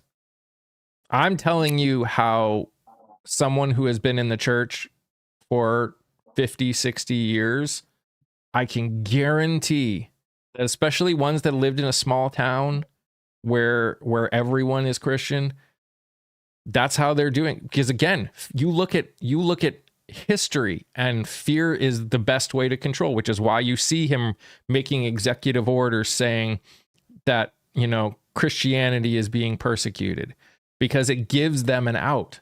Their brain jumps on it. They go, oh, see, now I know why I was feeling what I was feeling. It wasn't because what we're doing is wrong. It's because Christianity is being persecuted. Oh my God, you just solved it for me. And it's going to sound really weird. You just put the last puzzle piece in place. I took a course, one of many in university, that was called scientific reasoning, because I chose to go to a Christian university because it was a lot smaller than the other university in my city. And every 30 credits that you did, you were required to take a religious class. So I took scientific reasoning, and I could never figure out why my professor got so angry and heated at me that we were having discussions after class in the hall, and he was almost screaming at me as a student in the hall because I refused to believe what he was saying, and I kept asking the same question, and I'm like, you're not answering the question. No, I'm asking you this thing, and you're giving me, well, the Bible said. That's not an answer. This is a book written by men, supposedly, under the guise of the words of God. We can't prove that to be true. And I'm like, this is a scientific reasoning class. So I'm like, you cannot prove scientifically that God told those men those words. That's not how science works. But I'm like, he's a theologian. He's spent probably his whole life in the church and then his whole academic career studying these texts. You literally just explained to me why that teacher just went off on me, because I was shocked at as a 20-year-old that a teacher would scream at a student because what I was saying made them so uncomfortable. Well, I mean, again, thank you. Thank you. I still call myself a Christian, but I went through deconstruction. I've always questioned, but I still went through a level of deconstruction. And it was uncomfortable for me because there were things that I grew up believing that I had to work through and work out in my brain. It's not easy. And unfortunately, that's one of the things you can show almost as a constant, that for religion, getting out of that is painful. For any religion, it doesn't matter what it is. Especially if something that you've grown up being told your entire life and believing your entire life, it's painful. It's painful. And most people try and avoid pain at every step they can. And for the general population, it's, instead of accepting and going through it, you fight back. If you scream loud enough, maybe you can stop the pain. So, hey, Scott. Hi, Mike. Obviously, I'm very late, so I probably missed some of what you said. So I do have a question about your header. It says last day on TikTok. Have you made a decision I don't know about? Or no, that's why there's a question mark. Because tomorrow, who knows what it's going to be like. The white things next to it blocked. I didn't see the question mark. Oh, okay. You've answered my question. Yep. You're just wondering if it's our last day. Yep. Yeah, we watched Trump this morning. Gosh. It was, I don't know how anybody, that's all I can say. I can't say anything else. I don't know how anybody. It was unhinged.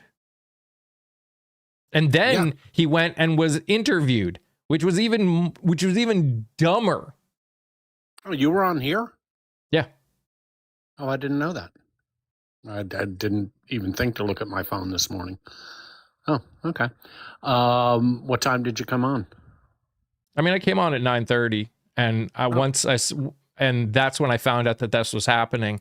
I was like, well, if we're gonna watch this, we're all gonna watch it. So I just went. We watched it on both, and just we're living in the unhinged. Yeah, or like yesterday, I used the Stranger Things analogy. We're in the upside down, and I know you haven't seen Stranger Things, but I know you've heard that phrase because it's part of the lexicon of our society now. Mm-hmm. It's a legitimate question, and it is not Trump bashing to say that the man is mentally unwell. It's a legitimate question. I am not at all certain that he could even be called sane anymore. That's a legitimate question. It's no longer just slurring his words, getting turned around, being forgetful, falling asleep. It's a package of indications that are getting worse and worse, and especially his attention span and his fits of anger. And those are all classic signs of cognitive decline. I mean, and that is a legitimate question. And I honestly, that's why the last 2 days that I've been on here, I've asked specifically to the MAGAs, at what point does this become embarrassing personally to you as a Trump supporter? That your support actually becomes embarrassing. Because it is. It's embarrassing. It was so embarrassing. It was so embarrassing. He couldn't answer a question, a simple question.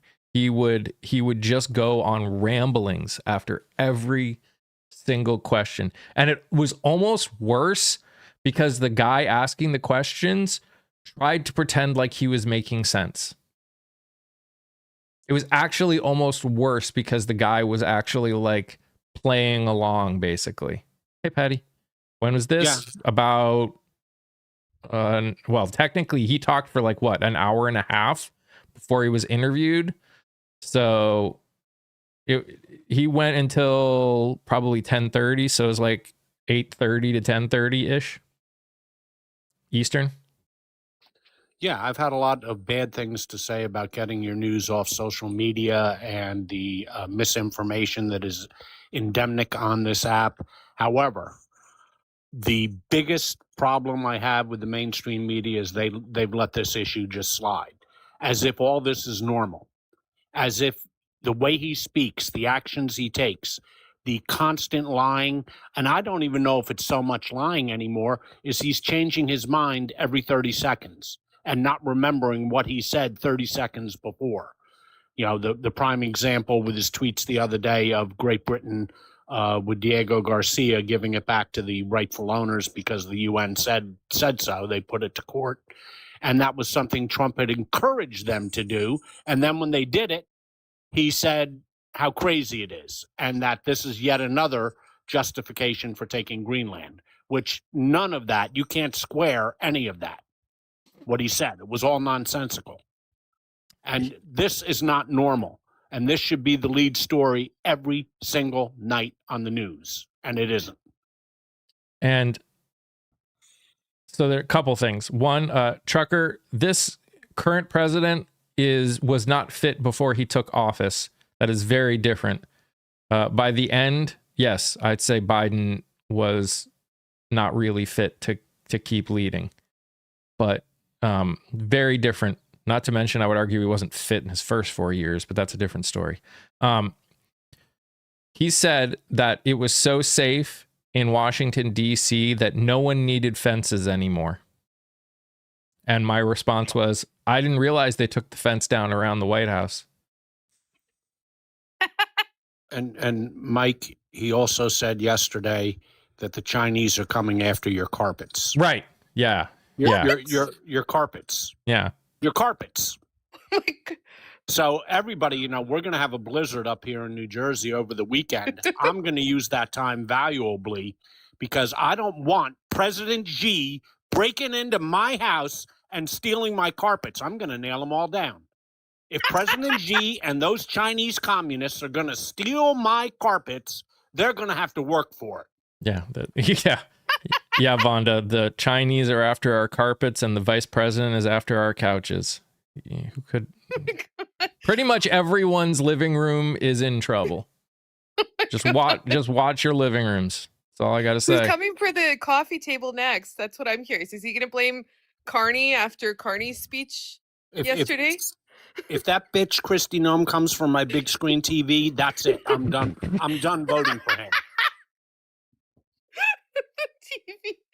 Oh, oh my god.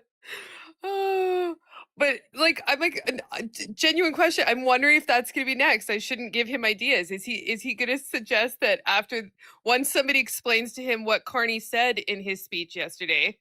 Because I'm like, for all of us, we know what Carney just said. But I'm like, is he going to blame him, say he's coming for the coffee tables? Like, what is going on? Like, I genuinely do not understand how this government, like, how are you not so incredibly embarrassed to say I'm Republican right now? You know, seriously, Tiffany, if Joe Biden did 1/10 of this, 1/100th of what Trump does on a daily basis, 1/100th of it, it not only would be round the clock news on Fox News, it would be blaring headlines in the New York Times with them calling for them to invoke the 25th Amendment. And where's the New York Times talking about what is clearly abnormal, cognitively declined behavior of the President of the United States, in addition to the physical manifestations of such? And where are they with the blaring headlines here? They would have blaring headlines if it was Joe Biden. The New York Times, the Washington Post, the Boston Globe, CBS, NBC, ABC, CNN, blaring headlines. Night after night, it would be the lead story. Look what Joe Biden did today. Look what Joe Biden said. Joe Biden said he's going to invade Greenland. We must invoke in sonorous terms, the New York Times would state, we must invoke the 25th Amendment if Joe Biden said anything about Greenland. And yet this we just shrug.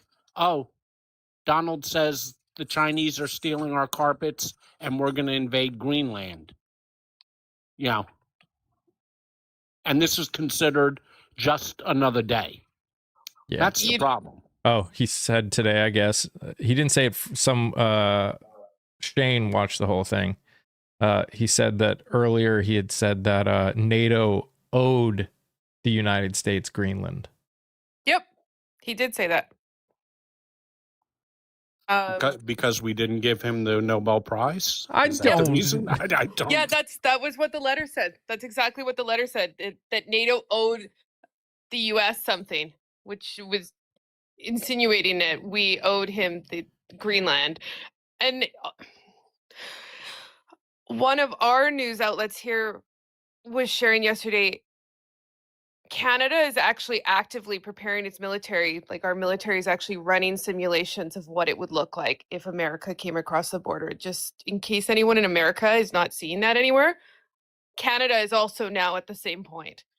They've already told Greenland to prepare too. Yeah, I mean, they're well, yeah. I'm just like, at what point? I'm like, this whole thing could be stopped in one simple action. Like, I genuinely am flabbergasted, because if I'm flabbergasted right now. Like, Rosa, I hear what you're saying. Rosa said, so we start saying, remember when Biden said X, Y, and Z, and when the mags get up in arms, show them Trump saying it, not Biden. I hear what you're saying. I'm going to be honest. That is just a gotcha feel good for you when you're talking to them. It doesn't actually fix the problem that we have. This is a bigger problem than getting gotchas on MAGA's random troll comments that we're talking to. I understand it feels good, and I'm not going to tell you not to do it. I've seen plenty of people do it already. But in the grand scheme of things, do we want to fix it? Or do we want to just feel good about making a MAGA pissed off that he fell for following someone as stupid as this current administration? I don't think anything good will come of shaming them at this current moment for their gullibility in following this con man. That's how I will put it. I think that will come at some point in the future, but I don't think it will be a helpful action currently. Just thinking about it makes me happy. No, I gotcha. And there is a reason that those kind of rage baiters are getting lots and lots of money on this app. There's a reason that those kind of rage baiters get lots and lots of money on this app, because it makes people that are pissed, that watch, feel good.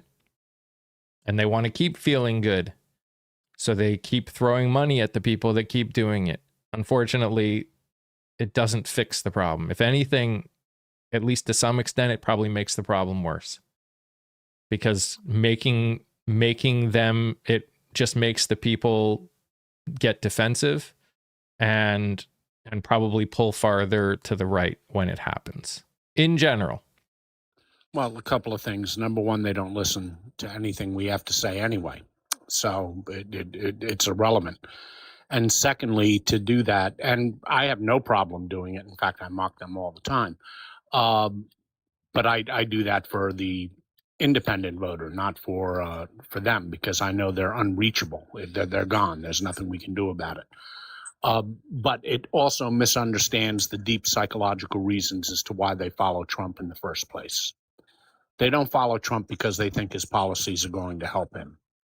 They follow Trump because for the first time in many of their lives, they feel that they're part of a club. These are the people who never got to sit at the cool kid table in high school. And for the first time in their lives, they feel included. They feel listened to. They feel that they're part of a club. And nothing will change that. It is the same psychological process that makes cults work. It literally is. Look up the definition of a cult. Don't take my word for it. Look up the definition of a cult, and you'll just look at it and you'll say, that's MAGA. Mhm. That's MAGA. They're a cult. So they're not going to listen to us, just like a cult member wouldn't listen to their parents saying, you shouldn't be in this cult. Don't you see they're brainwashing you? It does no good. That isn't how you deprogram someone. In the end, you look at all of the people that have left cults, whether religious cults or other kinds of cults. It has not been someone giving them a gotcha or yelling at them or telling them they're in a cult that has got them out of the cult. It's been them and something that they have experienced, usually within the cult, that has gotten them to wake up and get out. It's very similar to someone leaving addiction. You don't leave addiction unless you want to. And you don't leave a cult unless you want to. Yep. So Garpu, I'm not saying to make nice with cousins who voted MAGA. I'm not saying make nice with anyone who voted MAGA, especially if you don't have the bandwidth for it. I'm saying there's a difference between... Here's the deal. Oftentimes, what we end up doing in the name of pressure just causes the line to move farther to the right instead. And what I mean that when I say that, you look at the people that we have not just called out for what they've done wrong, but gone even a little bit farther. Look at all the people that have made millions of dollars. You got a 5th place swimmer who is probably a multimillionaire now because we tried to put social pressure on her instead of potentially ignoring. I'm not sure what the right response would have been. I'm not. I think for everyone it potentially is different. But we've also, I mean, there's just, again, we've said this about a lot of things. There's no carbon copy, cut and dry, right response for every person we talk to. I just know that a lot of people online, at least, are learned that the best way to make money is to be extreme, whether it's rage bait gotchas on the left or it's rage bait, horribleness on the right. And at some point, we need to decide whether we want to actually fix the problems or we want to just keep going in this circle that we've been nonstop in for centuries.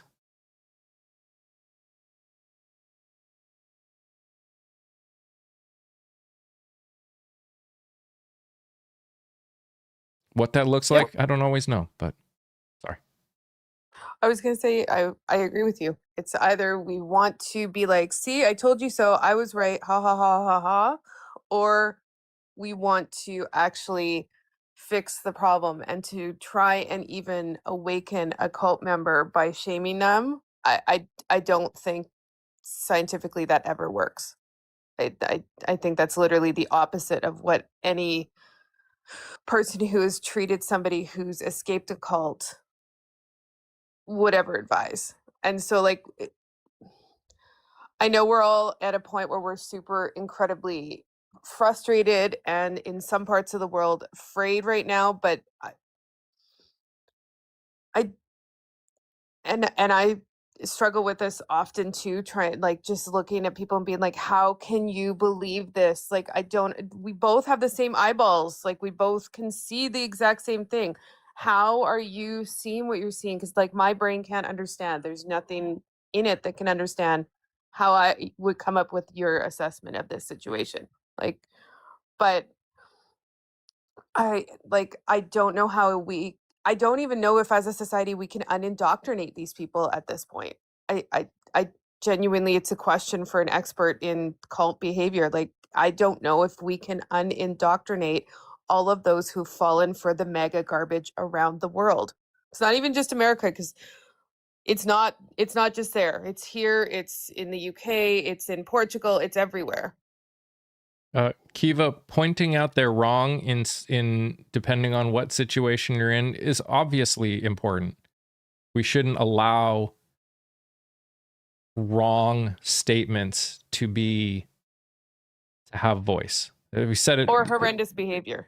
we've said it before. That's one of the reasons, one of the big reasons, one of multiple reasons that I won't support Newsom in the primaries. Is because he allowed a perspective that has no place in society to have voice. So yeah, I understand that. But there's a difference between not allowing them voice and setting them up for a gotcha, which is what we talk about doing a lot. And again, it makes us feel good at that moment. It doesn't help the problem. That's what we do. That's what I try and do here, at least. I don't mind. Catherine, thank you. I don't mind pointing out where they've messed up. Don't mind it at all. But we need to focus on fixing the problems and not so much gotching the right, because they're never going to listen to our gotchas. Gotchas do have impact. I don't believe they do have impact, just in the wrong direction. And I'm not at all advocating that we should not be shutting down horrendous behavior at all. I'm not advocating for that, nor would I ever advocate for that. You absolutely shut down that immediately. So it's more choosing to engage in a conversation only to think and prove that you're going to have some gotcha at the moment and that's going to awaken these people. It's not. Like there are multiple experts in this field who, if you ask them how to do this, that is never anywhere in their realm of recommendations of things to do if you were engaging with a family member who happens to be in a cult. That it, like, literally, it's the exact opposite advice they would give. So, like, I am not here to say let's let Mega do horrible things, say horrible things, behave in horrible ways. Absolutely, you call that out every single solitary time you see it. But I'm saying, for all of the other times where we are actively having conversations, I don't think the gotchas or the pointing out the wrong, like, and trying to have a gotcha because of it is having the intended effect that we want if we want to actually solve this as a problem. So, like, let's look at it this way. So one thing we do a lot with Christian nationalists, especially, you'll see a lot of people point out where the Bible says something that is opposite of what they are saying or doing. Hypocrisy. I call it out just as much as anyone. But in the end, what I do more is say what I believe and why I believe it. And that's it. Because that's really all you can do in the end. I say what I believe, I say why I believe it, and then I live it. You're not gonna, the fact is when, just like Scott said, just like a lot of us said, when you're talking to someone who's in a cult, they're not gonna see hypocrisy. Because I guarantee for years, their brain has been processing a lot of the stuff that we're dealing with and has found ways to justify every single one of them. None of these gotchas that we're giving are new. That's just a reality. None of these gotchas are new. Especially when it comes to religion, especially when it comes to Christianity. It's not like Christians are new at being hypocritical with what they believe compared to what they do. That was happening long before the United States came into existence. They found a way to justify it. You know, looking at it politically, we have to remember that about half the votes of the 77 million votes that Donald Trump got in the election of 2024 were not from hardcore MAGA. Those are the people we talk to. Those are the people we reason with. Trying to talk and reason with the hardcore MAGAs right now is a waste of time, at least in my opinion. Don't waste your time. There's only one thing to do with them, and that's to defeat them. The only way they will begin to listen is after they've been crushed. We have to win elections, we have to crush them, and then we talk to them. There'll be a time to talk with them, not now. There's no reasoning with them. There's no talking with them. People who hold their abhorrent views, who treat transgendered people like they're some kind of animal, who want to bash in the heads of people with brown skin. You know, I'm sorry. There's no parlay with those type of attitudes. It's a waste of time to talk to them, and it degrades, in my opinion, it degrades yourself to parlay with them. You crush them, you defeat them, then you can open up a conversation. But first we have to win. And here's the reality, and you're going to see it again if you keep watching these videos of these people that I'm talking to. These people are going out and they're talking to everyone.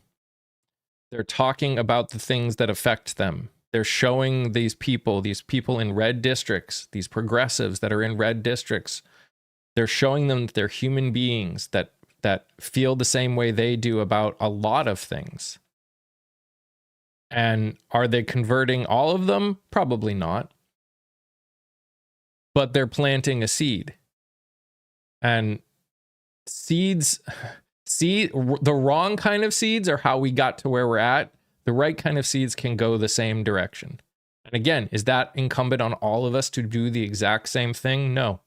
Just like all of us aren't going to be on the front line protesting, all of us aren't going to be doing what I do, all of us aren't going to be, don't have the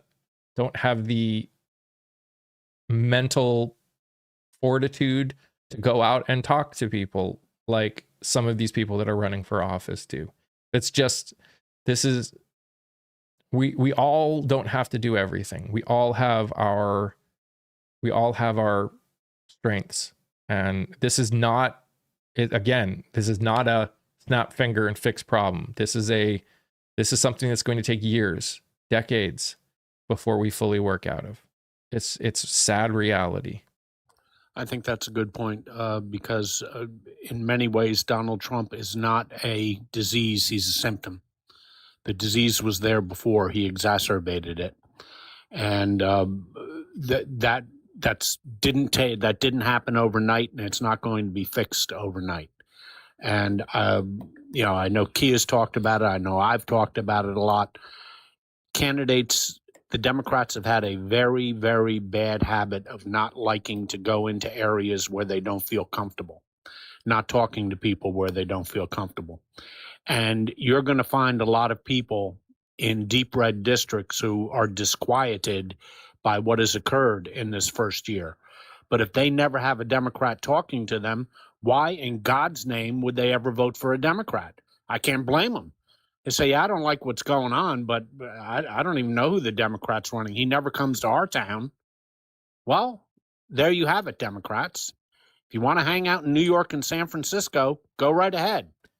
But there's a whole big country out there that you've been ignoring.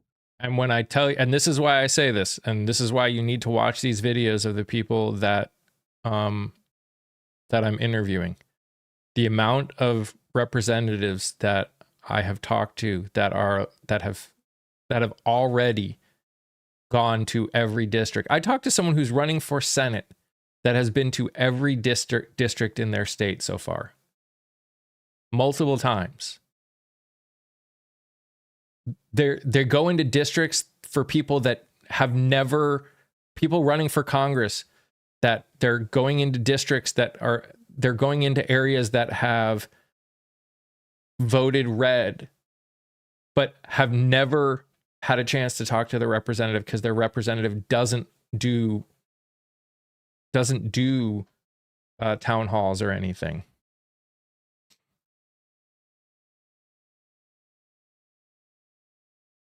Do I interview Republicans as well to get both sides? It depends what you mean by both sides. Some situations, they are both sides. I will not interview anyone who disagrees with my fundamentals, because an interview in what I'm doing is giving face time for them. So no, I won't interview someone who goes against my fundamentals. And Scott, you're so right. Sorry I had to step away. Well, sorry, not sorry, but I had to step away for a minute, so I missed quite a few minutes of conversation. But that's the point. Make sure people feel heard, because and one of the things in my head, one of the squirrels that gets busy with thoughts in my brain says to me, how is it that these people thought that somebody who's literally never lacked or not been rich his entire life would have any idea and can empathize on the struggle that you're having? And I just don't get it.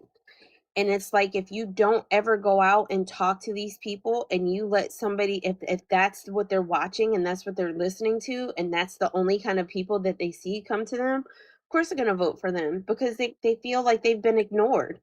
And it's like, nobody, Dems, GOP, nobody should just automatically assume they have anybody's vote. They should have to work for everybody's vote. And that means going to places that they wouldn't already normally go.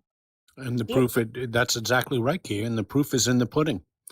The Republicans, they have to get credit for what they have done over the last 8 years in going into areas where they aren't terribly popular. They picked up a shitload of congressional seats in New York State, in California, in New Jersey. They picked up a lot of votes. Harris only won by 5.9 in New Jersey. They put up an effort. The Republicans put an effort in the election. They knew they weren't going to win, but they were planting seeds. And the case study that'll be studied by political consultants for the next 50 years is South Florida and Southwest Texas, where they flipped massive amounts of Democratic seats. And they worked damn hard down there. And it paid off. So, sometimes just, we hear, that's what the Republicans are doing, it must be stupid. Well, not always, folks. You can learn from the other side. And the Republicans, for a decade or more now, have been working hard at it. And before that, during the Obama administration, they worked very hard at building a strong bench. The Democrats did nothing. And we turned around and we were stuck with a bunch of retreads like Clinton and Biden, because we had done nothing to build a bench. And the Republicans worked hard at that. Yeah. Trucker, I know that there are people who call themselves Republicans that disagree with what's going on. What I have not seen very much is Republicans. Most of the Republicans that I have interacted with that say they disagree don't disagree enough to actually say or do something about it. And that's part of the problem. And they keep voting for those people. You can't sit there and keep saying that that's that team mentality. Like, hey, maybe to get the Republican people to realize, like, hey, we need to change how we're doing things. Stop voting for Republicans. Whether or not you like it, quote unquote, voting for the other side or the other team, vote for what's going to make this country better. It's going to go little bit by little bit. But you're never going to get any better if you keep voting for the same people who do absolutely not a damn thing for you. Here's the reality. And again, I say this. If someone who is running as a Republican came to me and requested to be interviewed, and I looked up what they stood for and stuff they were making, and I believed that they believed that all people, no matter your race, religion, gender, or identity, deserve rights, respect, dignity, and safety, and they were willing to fight for some real change in this country that headed in that direction, Yeah, I'd be willing to interview them. I've yet to see a Republican that is running for office that actually thinks that and believes that. And that's part of the problem. A case in point in what we were discussing about going into areas where you're uncomfortable or where you're not very popular was the Harris campaign. And both you and Kia would know it because they made a pilot project out of the state of North Carolina to expend a lot of resources in deep red counties to try and peel off votes, knowing they wouldn't win the counties, but they figured if they could peel enough votes out of red counties, they could flip North Carolina. Did it work? No, it didn't. But here's the point. This goes back to exactly what Mike said a second ago and what Kia and I have been talking about for a long, long time, planting seeds. It didn't work for Harris, but we have seen now in 2025 those seeds are growing and huge amounts of previous MAGA votes are flipping. They're crossing over. That's called a crossover vote. The Democrats are getting a huge crossover vote. In Virginia, 52 red counties out of 95, 52 rural counties in Virginia out of the total of 95 counties in Virginia. Virginia is a very rural state. They voted 3-1 for Trump. Almost 50-50 in the election of 2025. Why? Because Spamberger went to every goddamn one of those counties. And you know, she learned from the Harris campaign. It didn't work for Harris. Fair enough. But Harris planted seeds that are now starting to sprout. Here's the reality of everything that we're doing. You are seeing a lot of progressives. I'll say progressives because I really don't. They are running under Democrats, but a lot of them are progressives who are doing that work right now that Scott was just talking about, which is great. Awesome. My thing is where do we go after? Because in the end, if us going around talking and planting seeds and moving people to the left just ends up doing the status quo again, because nothing really gets done, we're in the same position. Part of the reason we got here is because too many of the American public flips back and forth. They vote for one, realize that things suck, and they say, oh, well, the other side's saying there's going to fix all these problems that we have, so let's vote for them. And you know what ends up happening? It still ends up kind of sucking because the underarching problem still exists, which is the people in power don't actually want things to change. So in the end, that is one of the biggest reasons why I say it comes down to fundamentals. It doesn't come down to an R or a D next to your name. I don't care what you call yourself. If you don't stand for my fundamentals, I am not going to support you. Well, unfortunately, Mike, you have an entire party that doesn't stand for your fundamentals. Yeah, correct. I understand that. Therefore, it is a victory to for sure get them out of office. It is a victory because then that's a victory we're living in a strange time right now. And we can talk till we're blue in the face, but we're still faced with one fundamental crisis. And that fundamental crisis is that one of the two political parties in the United States does not really believe in democracy. And until we defeat that and crush that, everything else is just a parlor game. I understand that. And again, I agree with you 100% in the short term. In the short term, that needs to happen. And I will... I'm not going to sit here and say, please, just because you voted Republican, don't vote for someone who is going to actually, who actually stands for my fundamentals. Obviously, short term, you are absolutely 150,000% correct. Patty, you are 100% correct. I'm just saying we also need to understand that it's not done once this happens.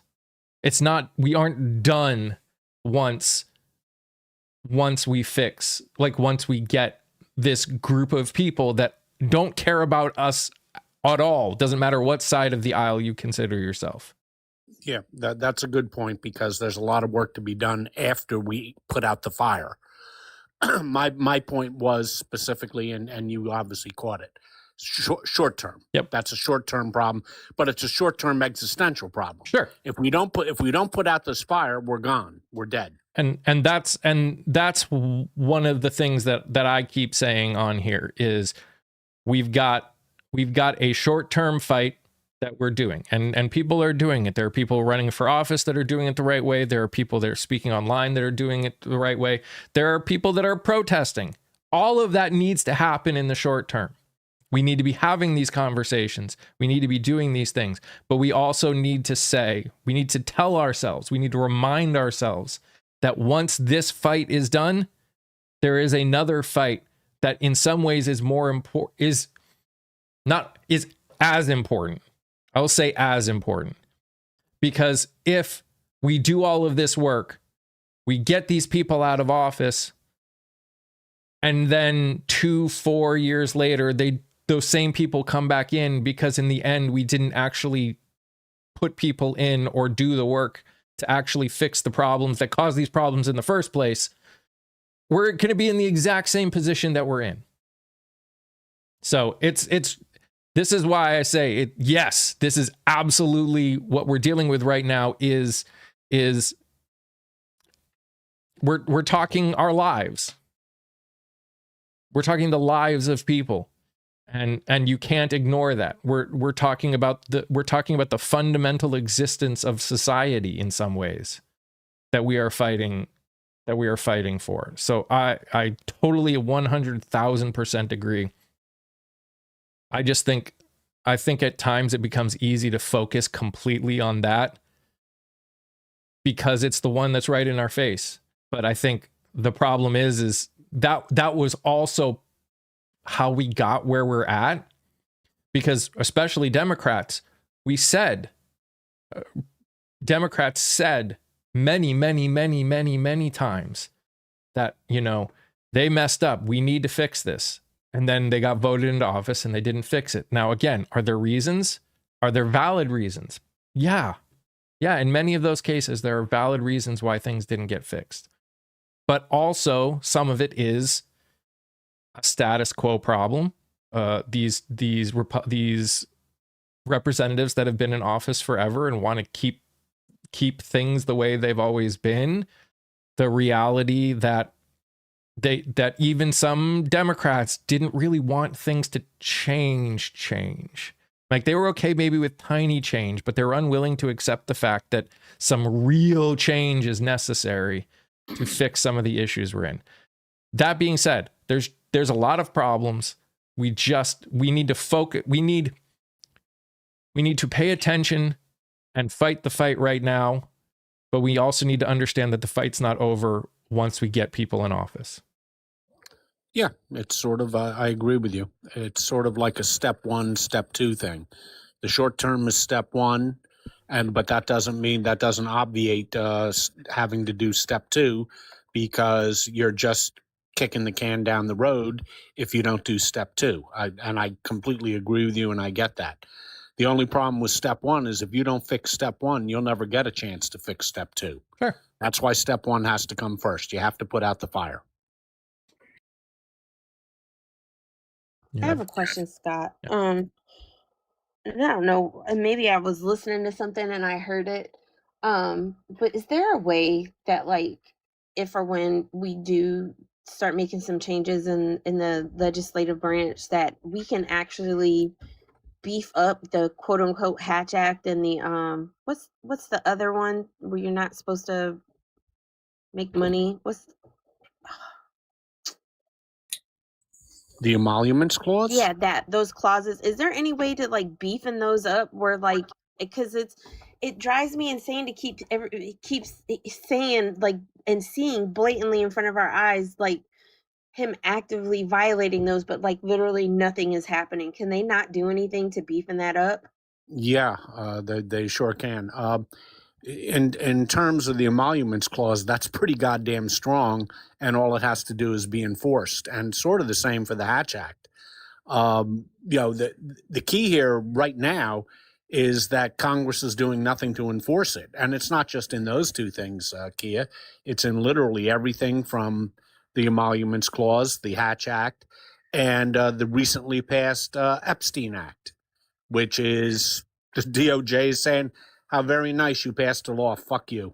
That's what the DOJ is saying. I think the only way that we could truly beefing it up is take the oversight of, or the holding accountable of, to those and maybe other ones too, out of the hands of Congress specifically, because I think at least at this point it has been shown that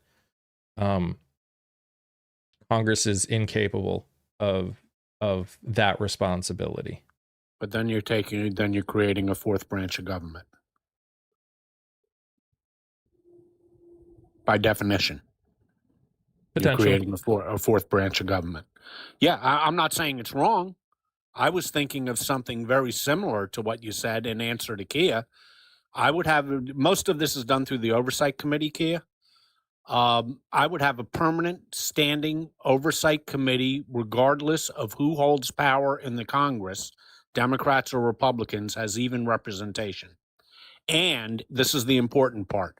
Who's ever the minority party, in other words, they won't be the chairman. They'll have equal voting representation, but they won't have the chairman. But the minority party gets to have subpoena power and can call any witnesses they want, which gives you permanent equal power regardless of who is in control of the Congress. I don't think Congress, the House of Representatives, would ever go for that, but I think it's necessary. I think it's been proven to be necessary. Which is kind of what Mike was saying, except I would do it within the Congress rather than as a outside body, but I wouldn't mind having an outside body do it. Here's the thing, and it goes along with the whole term limit conversation we've had before. I think there is a part of me that sits here and goes, we should just use what's already there. Because just like with term limits, arguably they have term limits. It's called primaries. It's called elections in general. Well, those have been shown to not work. And at some point you have to accept that maybe the way the world is right now doesn't work with the way things are set up. And sometimes you just need to change the way you do things, because sometimes change is just 250 years, and obviously not all those laws have been the same, but this idea of doing things the same way that they've always been done is how you get to where we got, to an extent. If you don't change sometimes the society is different, the world is different. It's just you gotta make a change, and sometimes it's a big change. There are plenty of other ways to run a government that don't look like the way we run. Are they better or worse? They're just different in many cases. And to say that we need to keep doing it this one way just because that's the way they decided 250 years ago to do it, or even 100 years ago to do it, I think it's being short-sighted. And I think, again, I would agree with you if I thought Congress could do its job. I just don't believe right now that Congress is willing to do its job, even with new people in. I think, as much as I love these people I'm interviewing, I'm not sure I totally believe that they're going to be able to get things done because of the way our government works right now. Yeah, a couple of things. Tilo, what you're referring to are the inspector generals. They wouldn't have an oversight role with the United States Congress. They work specifically for administrative agencies, which are part of the executive branch. And, you know, it took me a long time to come to the conclusion to agree with, I used to agree with you that term limits were what elections are. We don't need them. And I know you're starting to question your own belief on that. And I've come more to Kia's belief that what we have now isn't working. And if you want to blame the voters, blame the voters. It doesn't matter who you blame. It's not working. We need term limits. And I've very reluctantly, but pretty firmly come to change my mind on that. And I believe in term limits now. Yep. It's, for a basic reason, as I've said a million times, and we've all said a million times. Anytime you have a electoral system where 90+% consistently get reelected, there's something wrong with that. That's not a level playing field by definition. There's something wrong with that very statistic. That statistic alone is the strongest argument for term limits to me. Which is an argument I would also say as to why we need to make voting mandatory. Set up things that make it possible to do something like that. Obviously, we can't just say voting's now mandatory and then not change anything else. But that's in the same respect, I think we need to do that, because arguably,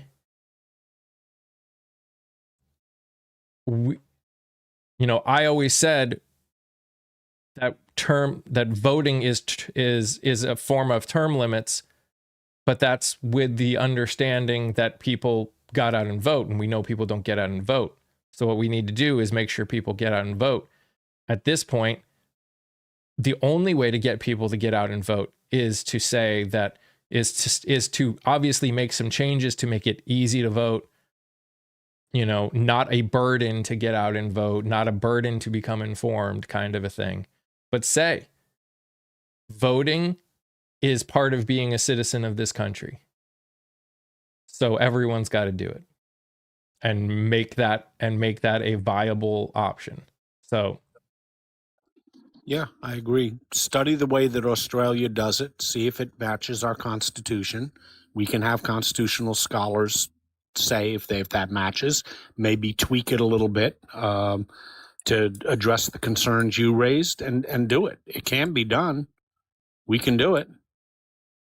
And I think we should. By the way, happy birthday, Claire. Well, thank you. Thank you. Happy birthday. Happy birthday. Thank you. Thank you. I told her, I said she skipped out on Bex this morning because she knew we were going to sing to her, and she didn't never show up. And we were ready too. Oh man, I actually wish I would have been there, but unfortunately I overslept. I was up and down last night. I'm over at the Tube generally, so everybody come over to the Tube. We have awesome conversations, more in-depth conversations. We get to look at all the podcasts and things like that. But I really came over mostly because we all have wonderful ways that we can all figure out how to make this maybe better. And I agree with a lot of them, whether it be the term limits, whether it be mandatory voting, holding our oversight committees, how we make them accountable to enforcing the laws and rules that are already on the book stronger. But one of the things we were talking about too is local elections. That's kind of where, if most people don't understand what the Southern strategy was, that's been going on for decades, they've been planting seeds, very conservative Christian national seeds, racist seeds for decades into a lot of these areas that we're seeing these come in, and they started at the local level. So I agree, we have to put out the fire. We have to put out the fire. And we also need to really be looking at who we have at local levels that end up going to state levels, that end up going to federal level.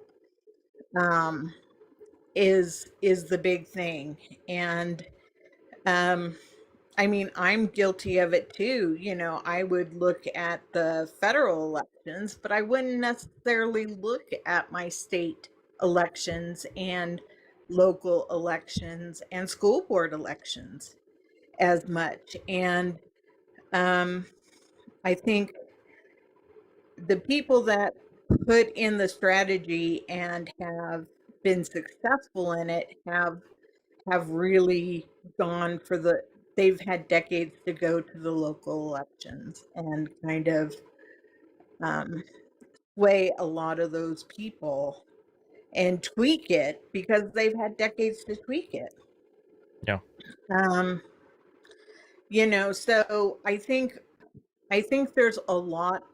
So when we talk about people going into the different districts and planting seeds, which I completely agree with, that are on the state and federal level, I've really, in my personal life, have really been starting to look at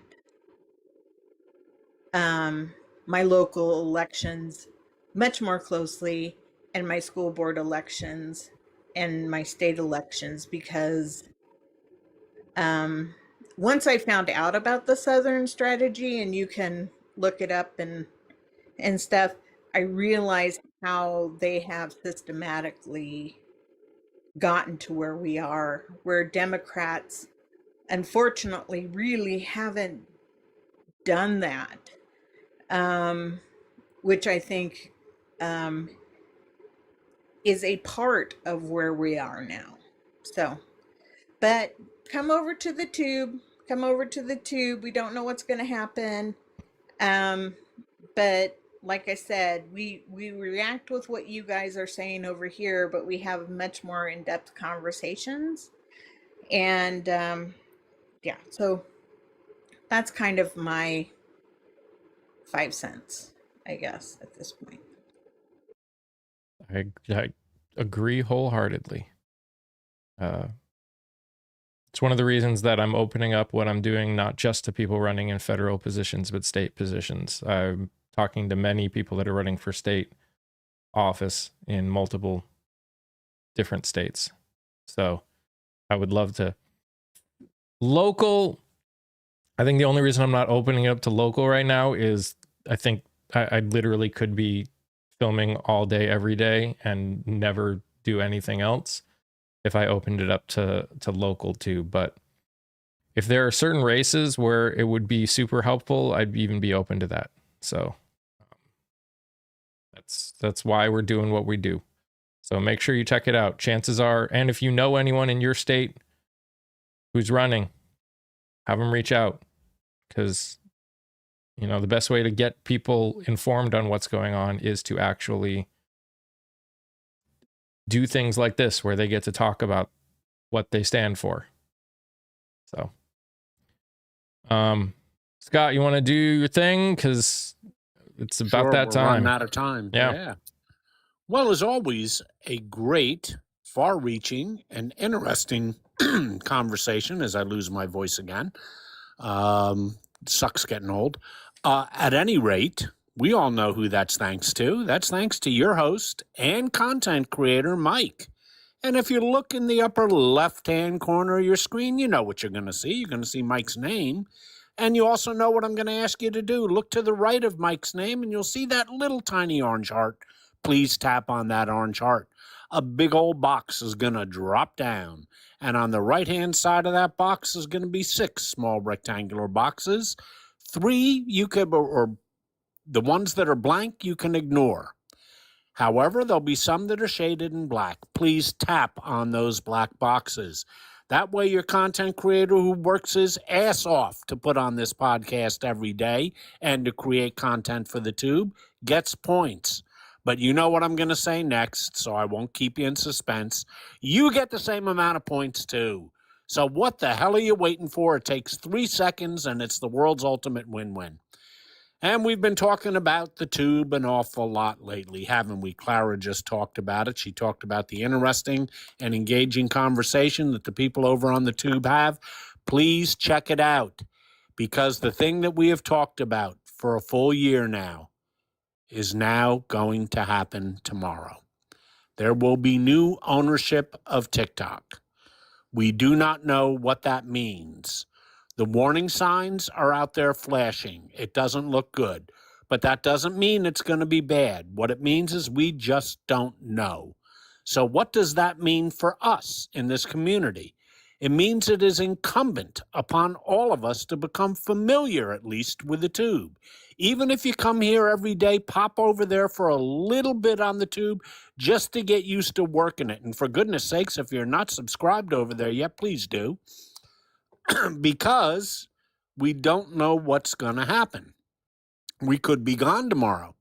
We could be gone a year from now, or we could never be gone. We just don't know. So it's best to hope for the best, but always prepare for the worst. And there's another fun reason. It's not all preparing doom and gloom here, folks. Mike has been posting a hell of a lot of good content over there. And you get to watch it. And it doesn't cost you anything. Now, there's another great deal for you. He's got great guests who are very informed on their subject matter, very interesting people, funny. That girl from the 5th District in Texas, she had me laughing the whole time. You know, she's just a firecracker of a personality. I mean, folks, they're just interesting people. You'll have a good time watching them. You'll have a fine time listening to Mike interview them and ask them questions. It's a good way to spend your 40 minutes in the morning while you have your coffee. It's just fun to do. And it helps Mike out, and it helps get his word out. So that's another win-win. So please consider it, folks. If you haven't done it now, I've just got one request for you. If you haven't done it yet, just listen to one. If you don't like it, fair enough. You don't have to keep going. But if you listen to one, I guarantee you're going to like it. And you're going to watch a few of them. You're going to make it a habit. And when I say that I'm interviewing multiple people almost every day, I'm interviewing multiple people almost every day. I got 2 today. And then I'm going live tonight at 8 p.m. because I'm going to be going live with someone who I interviewed who is running for office. Because one of the things, again, just like I'm trying to do videos to help, I will do whatever I can to help some of these amazing people get their visibility up. And it's going to take work from all of us, but the more you guys watch these videos, nighttime live, yes, Outer, more time you guys watch these videos, the more they get pushed out to other people. And the more they get pushed out to other people, the more visibility these people get. Yes, yes, Layla. And the more visibility they get, the better the chance that they will get, that people will know about them and be willing to vote for them, especially when you're running against an incumbent. This is the easiest kind of work we can do. It really is. And I say this not because I'm about to say, I say not because I don't want you to watch it. I think you should watch all of them because I think it will give you a little hope. But if you watch them and walk away, that gives it a view. That helps get it pushed out. That increases the chance that someone who needs to see it will see it. This is the stuff that we need to do. This is the annoying stuff that we need to do. You might want to do other things, but these are things. But I'm telling you, I think you will be interested by them. I don't think it's going to be boring if you start doing it. I think you will be very interested by the people that you are going to meet. People that you had no idea even existed in states that you've never been to. I talked to 2 amazing people that are running in the same district. They know each other. They like each other. They're running in the same district in Chicago. I've never been to Chicago. Never met them. These are 2 amazing people that I wouldn't have known any other way. And these are people that you should know too. So one is Reed, and who is the other one? She hasn't been posted yet. She's going to be coming tomorrow. So yeah. And I just interviewed someone who's running in Connecticut. And I'm interviewed multiple people that are running in Texas. I just heard from another. I interviewed someone who's running for Senate in Connecticut. So I'm going to be interviewing someone who's running for Senate in New Hampshire. I'm going to be interviewing people running for governor. Like, there's just so many amazing people that are running.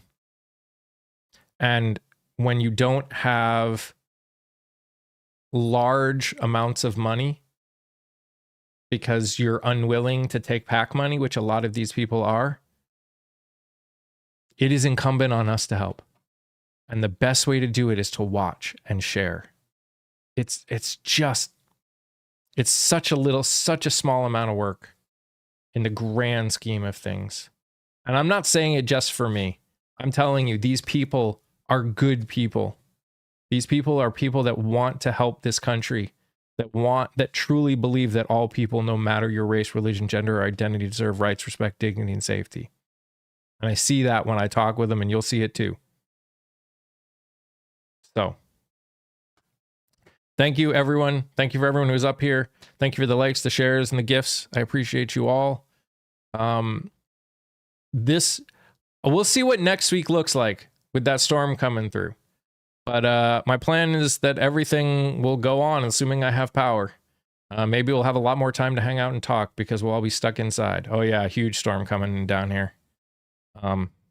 We're expecting a foot. Yep. I'm We're expecting already ice, panicking. which is even more dangerous down here. Because we don't got nothing to get rid of ice. So, all right, guys. I'll see you guys tomorrow morning. I'll hopefully see a lot of you tonight. Because like I said, you can meet an amazing person who's running for office. But tomorrow, definitely, I'll see you in the morning. You guys are amazing just the way you are, and I love you all very much. Stay safe, stay healthy. Remember to sing, laugh, dance, smile. Do something that makes you happy. Bye, guys. Goodbye, YouTube. You guys rock. I'll see you either later tonight or tomorrow. Bye.